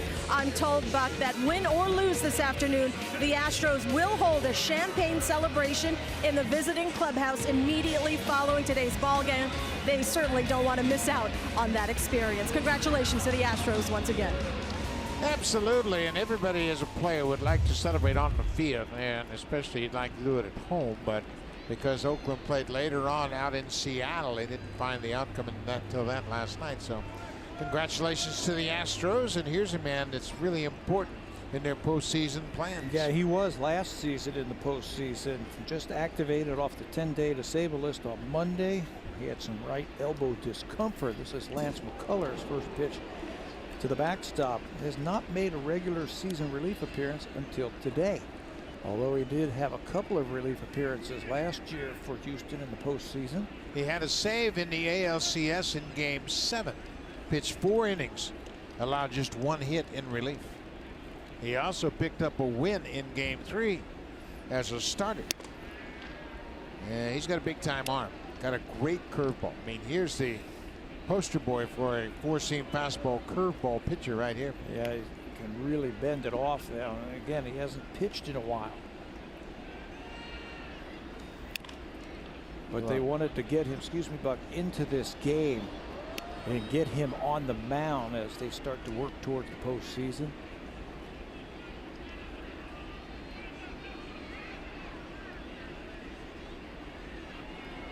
In Game 3 of the World Series, he was the winning pitcher in that 5-3 win. He went 5 1/3, charged with 3 runs on 4 hits. Fastball with a lot of late movement. Yeah, right now he just hasn't been where he wants to throw it. They wanted that fastball away. He's got that power fastball, power curveball. First round pick of Houston in 2012. 41st player overall pick. And another one of these high draft picks that they have developed very effectively. There's the curveball. Pilar strikes out.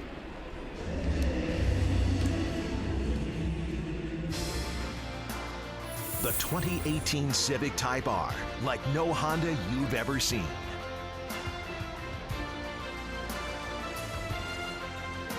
Blue Jays have a 3-1 lead on the final home game of the season. Justin Smoke, the DH this afternoon, has struck out and grounded out. There's a good curveball for strike 1. Chris Davinsky started it. Gave up a 2-run home run to Randall Grichuk, the only hit he allowed in 2 innings of work. McGuire starting to feel it now. After the strikeout to Kevin Pillar. A couple of good Brent Benders right there to smoke. I would imagine if the playoffs started and he was on the roster, at least the first round, 3 out of 5, he might be pitching out of the bullpen. If you figure Verlander, Cole, Keuchel, 1, 2, and 3.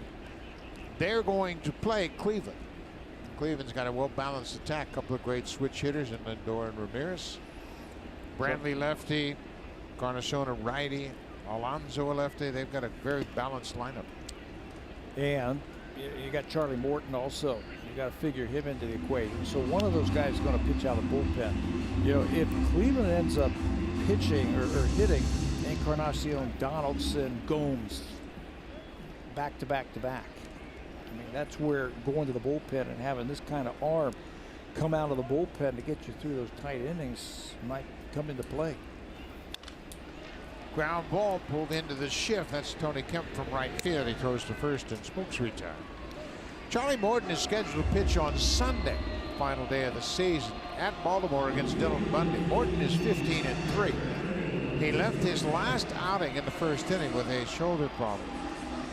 Garrett Cole has had a terrific first season with Houston, but they've got some options.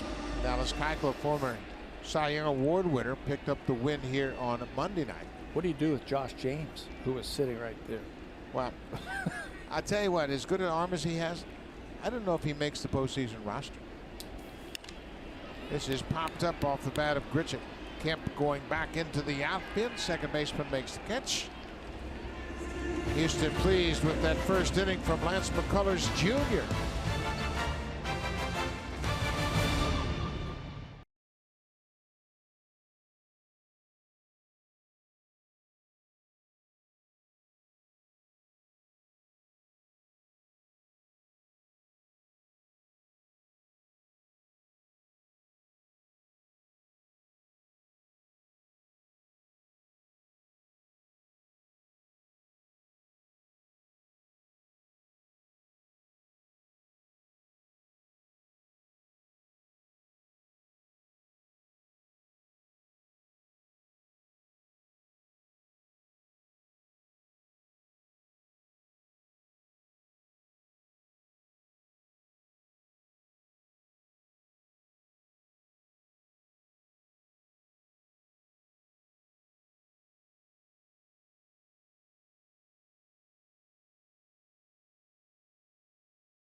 A doubleheader. First, Max Domi and the Canadiens take on John Tavares and the Maple Leafs. Then Johnny Gaudreau and the Flames take on the Canucks. It all starts a week today, 6:30 Eastern, 3:30 Pacific on Sportsnet. And Buck, I'm told that the mayor of Toronto, John Tory, has proclaimed today John Gibbons Day. How about that? That's a terrific honor and a great tribute to a great man, John Gibbons. So today in Toronto, Gibby, it's John Gibbons Day.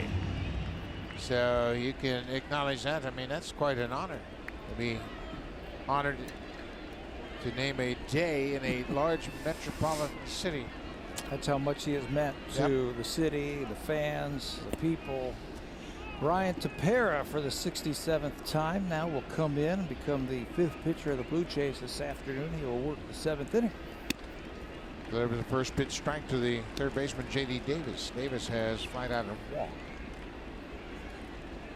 We are wrapping up our home portion of the schedule. We've been talking about it all afternoon, and this has been a special day for John Gibbons. It's also a special day for us to have the opportunity to thank everybody that puts this show together. the technical people behind the scenes that don't get recognized, and we have a tremendous amount of regard for all of these people, and we want to acknowledge them today. The technical producer is a good friend and a long-time part of this great broadcast, Dave Schick. He's the technical producer and makes sure everything works, and when it doesn't, we call on Schick. But David, is great to be part of this broadcast, and you've been a big part of it for a long time. We have an engineering crew. 4 engineers: Stephen Oldfeld, Tyler Oberg, Alex Hurdle, and Kristen Terra. Also very important to make sure everything works, and the great camera operators have their equipment up to speed. 0-2 to J.D. Davis. A couple of guys that we'd like to say thank you to in the truck. We get to see him every day when we're here at Rogers Center. Our technical director, Dan Brenner. And of course in audio, Stokes, Andrew Stokely. He makes us sound good, Buck. I don't know how he does it. And John Roots, the audio technicians. They make us sound good. Thank you, guys.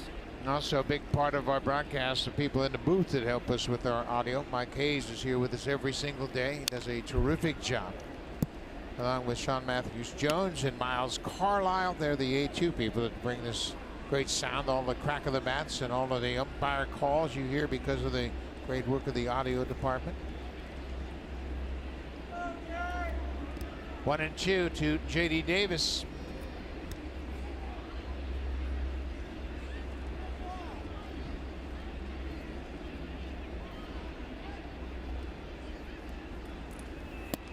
Big breaking ball outside. It's 2-2.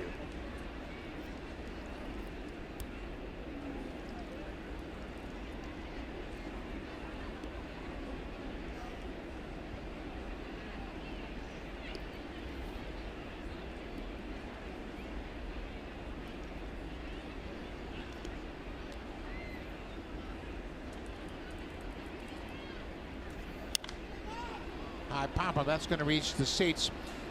Obviously, it's television, and when you have television, you have to have pictures, and we are blessed with one of the great camera crews in all of sports.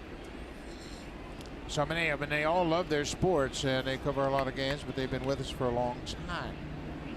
The guy we have a lot of time with and spend a lot of time with all of them, Terry McAlpin, is with us, and he is always in this booth with us. He shoots the high home camera, and he gives us these great shots from high above. Yeah, we get to hear Terry count every single day as they get the cameras all set up from right here. Thanks for another great year, Terry. Teddy Parada, our high first cameraman, has been with us for a long time and gives us those great shots from his perspective high above first base.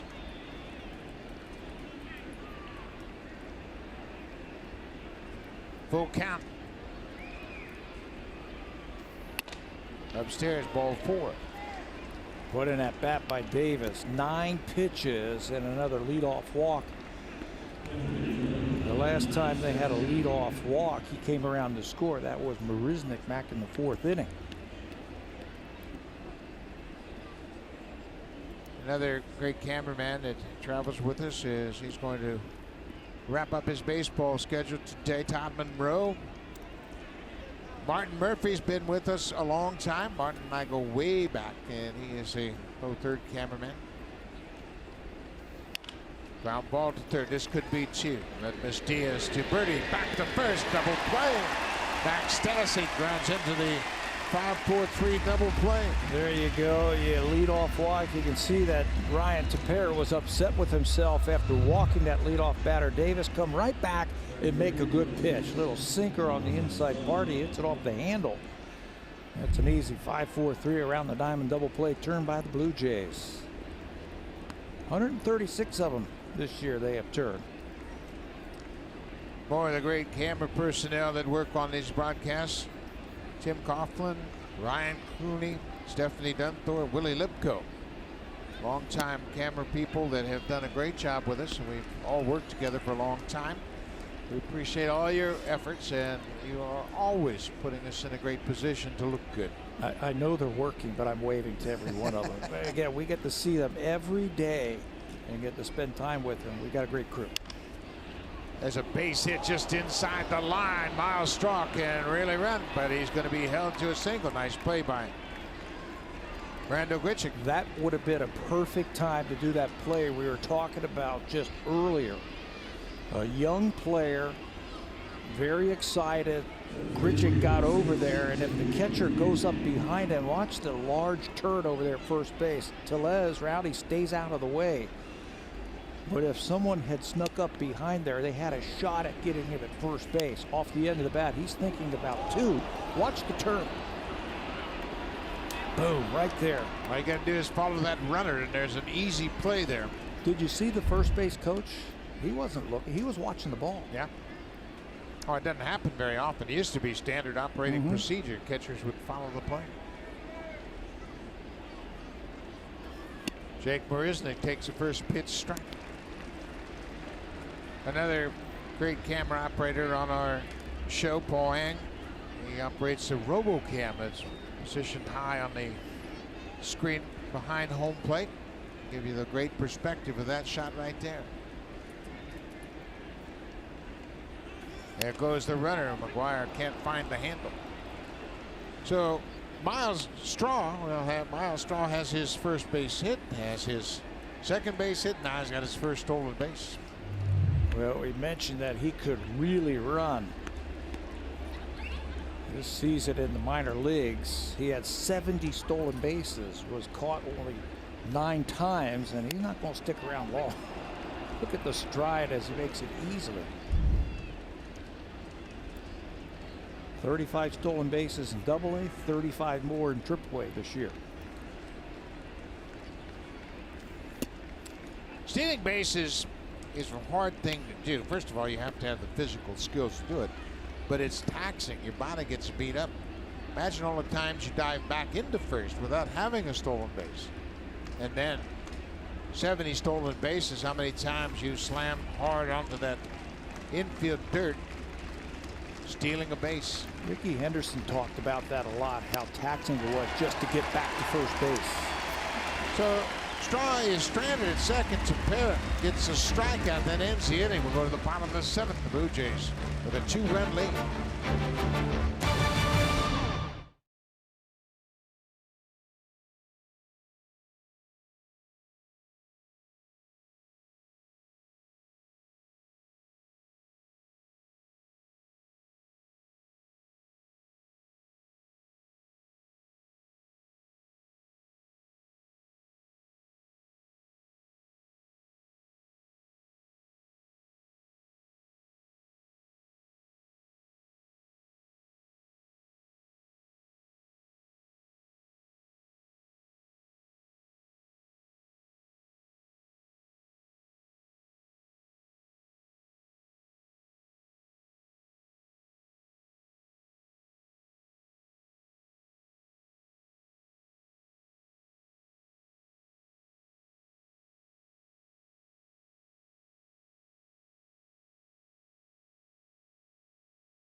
Down in St. Petersburg, taking on the Tampa Bay Rays.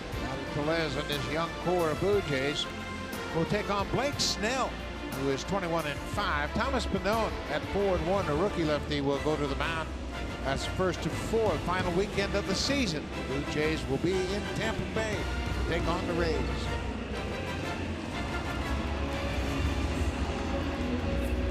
Another pitching change here for Houston. Ramin Goudouin making his second big league appearance. His last appearance was against Oakland.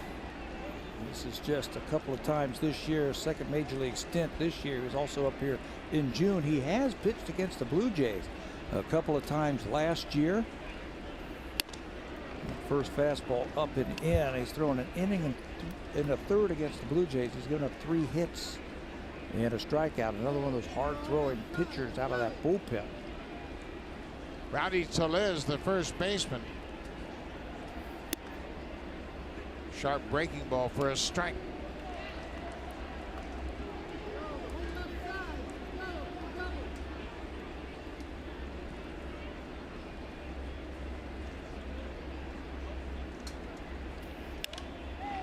Fly ball left field.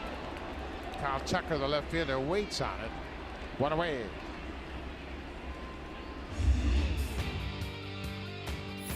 This 4K broadcast is brought to you by the Samsung QLED TV. See nothing else. As we continue to acknowledge this great technical crew that works with us here in Toronto, we have ABS operators to give you all the great replays in the truck. Pat Donatis, Andre Zeleny, Glenn Robinson, and Jeff Inslee. That's a terrific crew. One of the best crews in baseball to make sure you have the best in replays each and every time there's a close bang bang play. They do a great job of when we call up for some replays, they're right on it. EBS operators, also video. Victor Bruck, James Mead, Brian Pascuza on the video side. Popped up behind home plate. Stassi bumps into Diaz, but he's able to make the catch as Diaz just stood there at home plate. Stassi bumped into him, but it was not an issue as he makes the catch.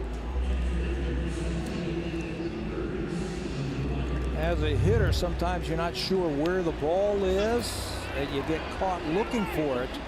That's exactly what happened with Aledmez as he popped it up around the plate, run into by Stassi. That is the catcher. Once it leaves the bat, that's his area. Reese McGuire hit his first big league home run back in the 5th. It's the first pitch strike. We have a duet operator that helps put up all those great graphics, and Ron Harrison has been terrific in that regard. We have a good time sitting down chatting before the game, talking about things we're going to do over the course of the game. Ron Harrison is responsible for that. Foul back. Also, we have a cue ball camera. We have that up in the booth. Eli Kyriopoulos handles that for us. The bug operator, which gives you the great graphics as we flash through the innings. Greg Otterbein and Sandy James. It's that cue ball right there. Gibby's favorite camera. He loves that thing, doesn't he?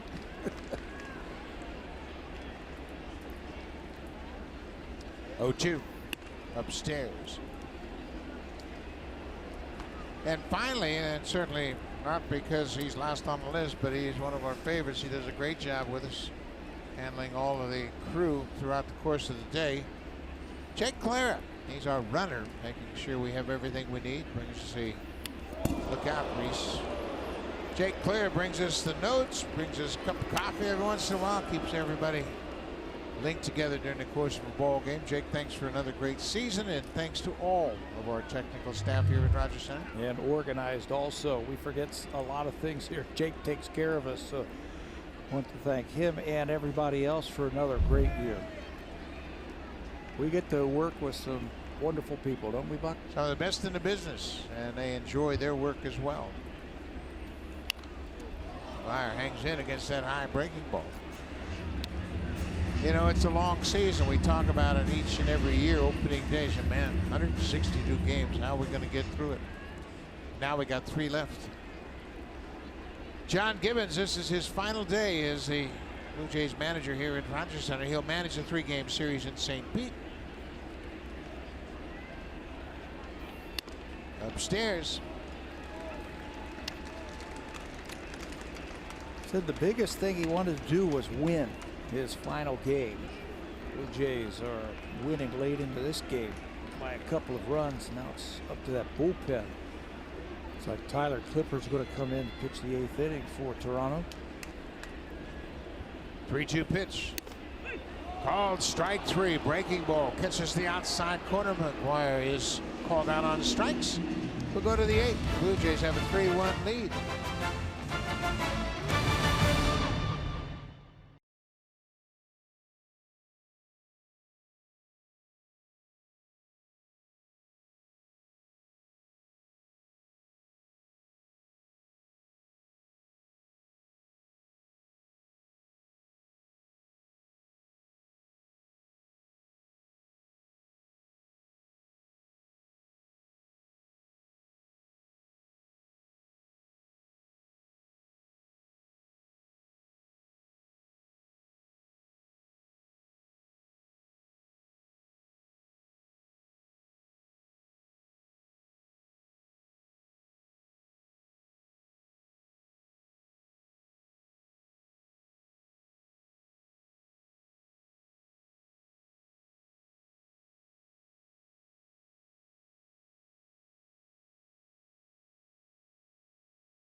Honda Odyssey with available Honda Vac. It always bats cleanup. Well, this is a special feeling for a young ball player getting your first major league home run. And Reese McGuire leads off the 5th inning off this breaking ball.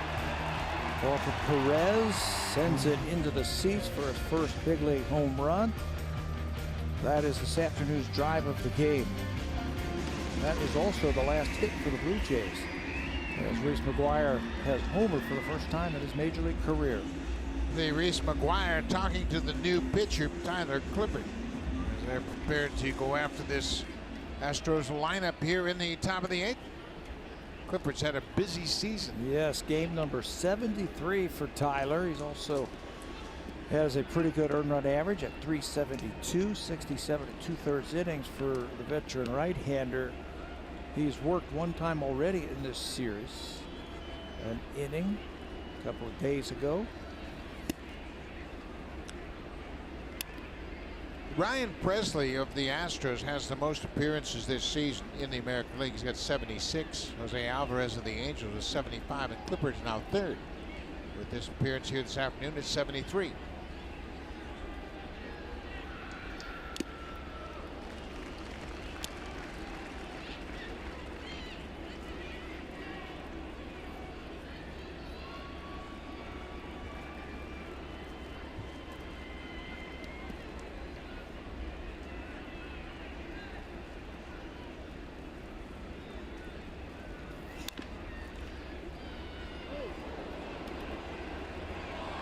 Nice play.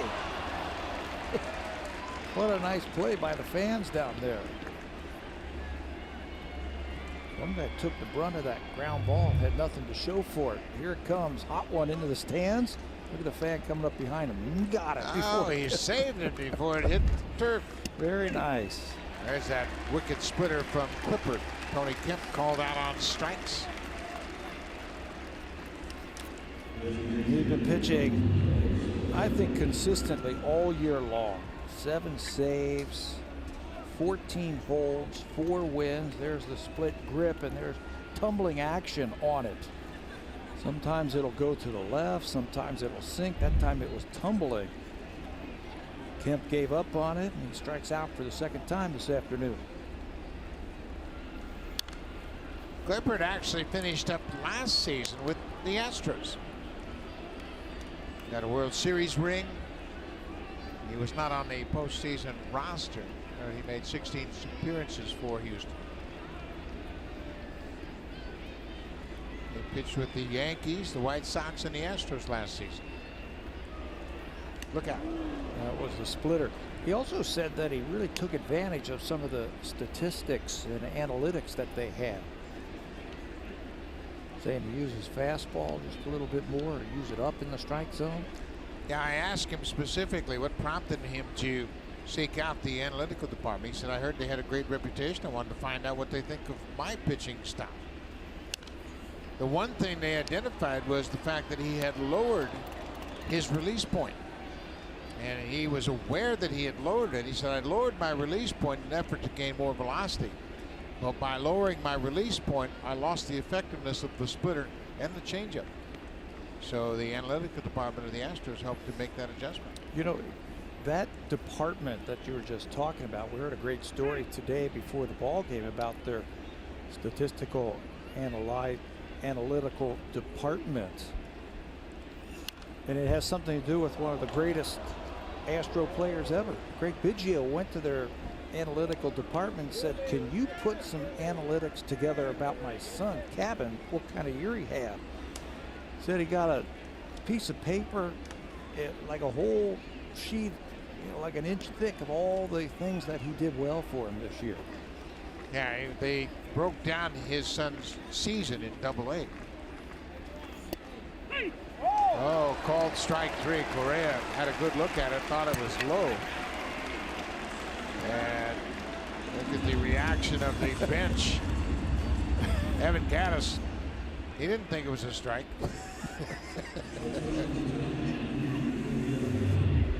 Take a look at this last pitch from Clippard. Another splitter that's dug out of the dirt by McGuire. Boy, on that angle, it looked like it crossed high enough on that front knee when it crossed home plate. Anyway, Correa's out. 2 strikeouts for Clippard. But to finish up on the Biggio story, after Craig Biggio got the analytical pack and started looking through it, he said, my son profiles more like Bagwell than Biggio. And he was very proud of that, of his son. What a great year he had. He was going around showing everybody the statistics. Gurriel. It's a high fly ball deep to center field, but Pilar right in front of the 400-foot side makes the catch. Tyler Clippard retires the side in order. We'll go to the bottom of the 8th. Now time for a Blue Jay Central update. Here's Jamie Campbell and Cliff Floyd in the Samsung broadcast studio.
Jays on Sportsnet.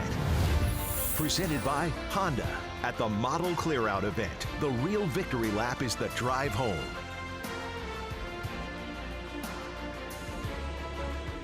Bottom of the 8th inning here. The roof at Rogers Center is wide open on a beautiful Wednesday afternoon, and we're having a good time here. John Gibbons Day in Toronto, officially.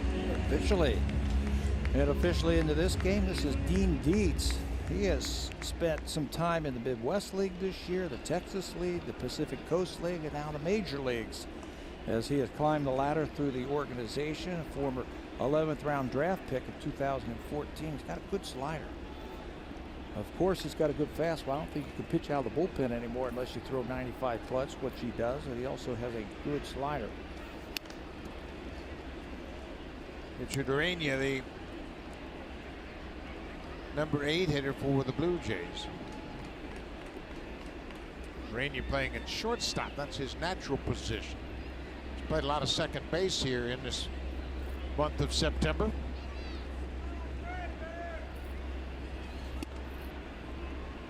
John Birdie is on deck. Birdie playing in his first game has gone 0 for 2. There have been a lot of firsts here this afternoon.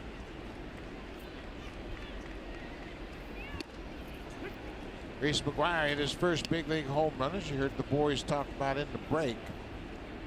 Miles Straw has his first hits and his first stolen base in the big leagues.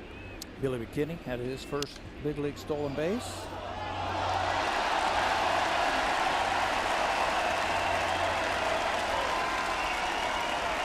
Look at that young fan. They made a grab. They didn't see it live, but you can hear the crowd react to it. Must have been a pretty good catch. 1-2 now.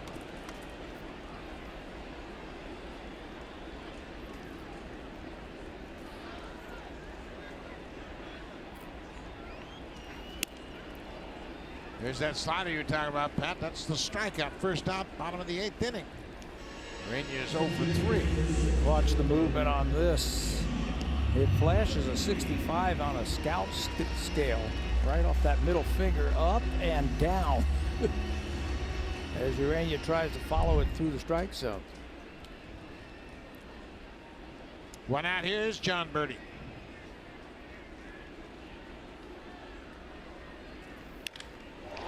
There's his first big league hit. John Birdie's had a couple of crisp line drives today, and he gets his first big league hit in his first big league game. Throw that ball out. Somebody call for the baseball. Louis Rivera's asking for it. And there it is. So they throw that ball out, and Birdie will have that terrific souvenir. What a great feeling. I mean, he had to be surprised he was called up to the big leagues. We were surprised when we saw his name in the lineup today. He wasn't even on the team. But you could see John Birdie has to be awfully proud. Wasn't even on the roster.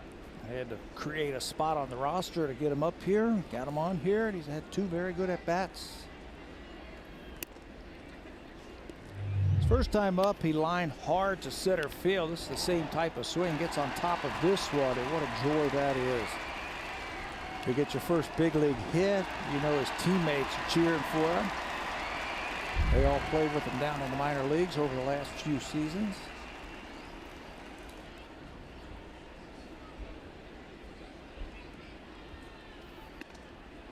They're playing in the shift once again with Billy McKinney. StatCast AI is powered by AWS. Kemp Guriel on the right side. Davis, that's the third baseman, now at straightaway shortstop.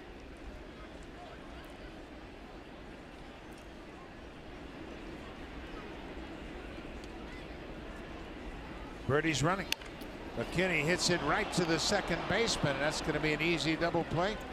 Guriel, the shortstop, playing in the shift, catches it and throws to first to complete the double play. But John Birdie gets his first big league hit. And look at the reaction in the dugout. That speaks volumes about how tight these young kids are.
He brought out the lineup card today. This is his final home game as the manager of the Blue Jays. A.J. Hinch came out to acknowledge that. John Reed Foley was the opener in this game. And each time he walked off the mound, he acknowledged the crowd. And he has been well received here this afternoon. He said, I have one wish for this final game at Rogers Center. I hope we win. Win one for the Gibber. And the Blue Jays are in position to win as Reed Foley, then Biagini, Petrichka, Meza, Tepera, Clippard. Now Ken Giles will take over here in the ninth inning. A perfect 24 for 24 in save opportunities and a chance to get a save against his former team. First pitch swing is Tyler White. Pilar calls for it in center field, waits for it, one away.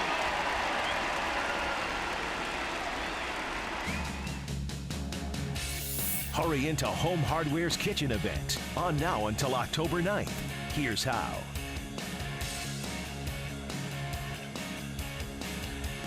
One away, top of the 9th inning. Blue Jays will jump on a plane, head down to St. Petersburg, have an off day on Thursday, resume play on Friday. Final series of the season against the Tampa Bay Rays.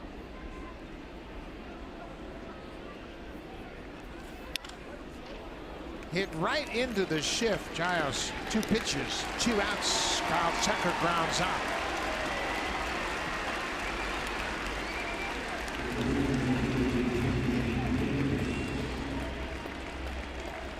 Pitch efficiency.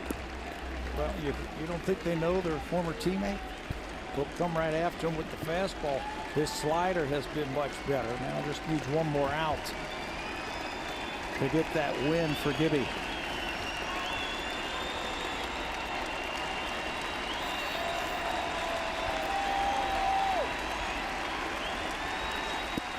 J.D. Davis takes strike 1.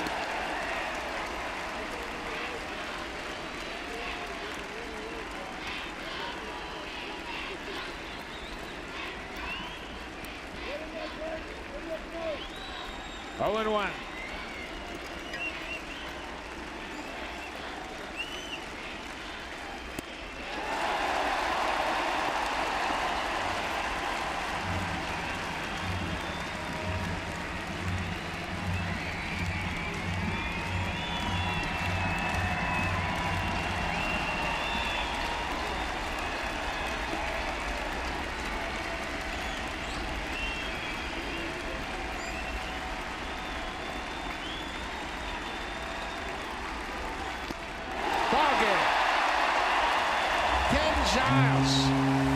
With 5 pitches, closes out the Astros. That's win number 792 for John Gibbons. That guarantees him a winning managerial record. What a career. What a day. The fans are going to give him a standing ovation. All he asked for is, you know what, I'd love to win that last game and walk off the field a winner here at Rogers Center this afternoon. The pitching and the hitting, just 3 hits for the Blue Jays, including 2 home runs, did the trick. And Gibby can walk off the field a winner. Special day for a manager. His final game, and Kevin Pillar, one of the longest tenured Blue Jays, with a hug, and you can see lots of emotion from the crowd. And the players served him well today. He said he wanted to win this final game.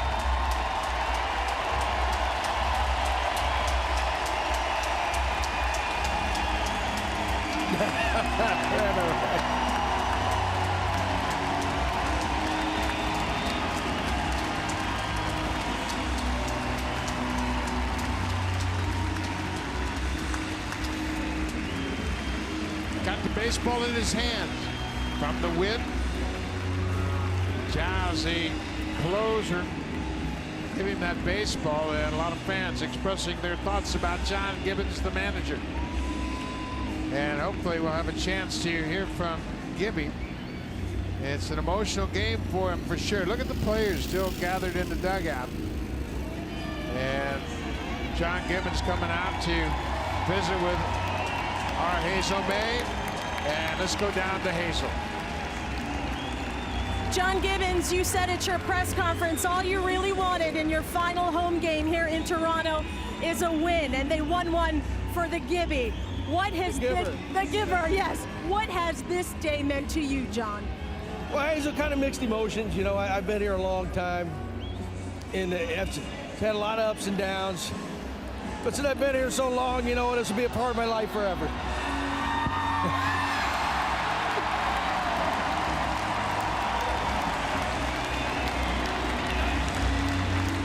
Almost done. One more thing, John. His Worship, Mayor John Tory, proclaimed this day John Gibbons Day in appreciation of what you meant to this city. Would you like to say anything to the Canadian baseball fans in this final home game here at Rogers Center? Well, I didn't know there were so many conservatives in this town. No, you know, hey, these people, the fans, Toronto, all across Canada, have been wonderful to me. You know, it's been kind of an up and down early on, and I think they appreciate, you know, what I stand for. You know what? I've been through, you know, couple years ago when they showed up and really turned the baseball world upside down. And there'll be a winner here again eventually, and they'll give something to cheer about again. John, I'll let you go. I know your players want to celebrate with you. Thank you very much. Enjoy. Okay, thanks, Hazel. John Gibbons, everybody. Buck, let's send it back to you. Thank you very much, Hazel. And you can see the players never left the dugout, waiting for the skipper to lead the way on this final home game of the season. Congratulations, Gibby. We'll see you Friday night. Thanks for watching, folks. Stay tuned. Here's Blue Jays Central. Jamie, Joe, and Cliff. Take it away, fellas.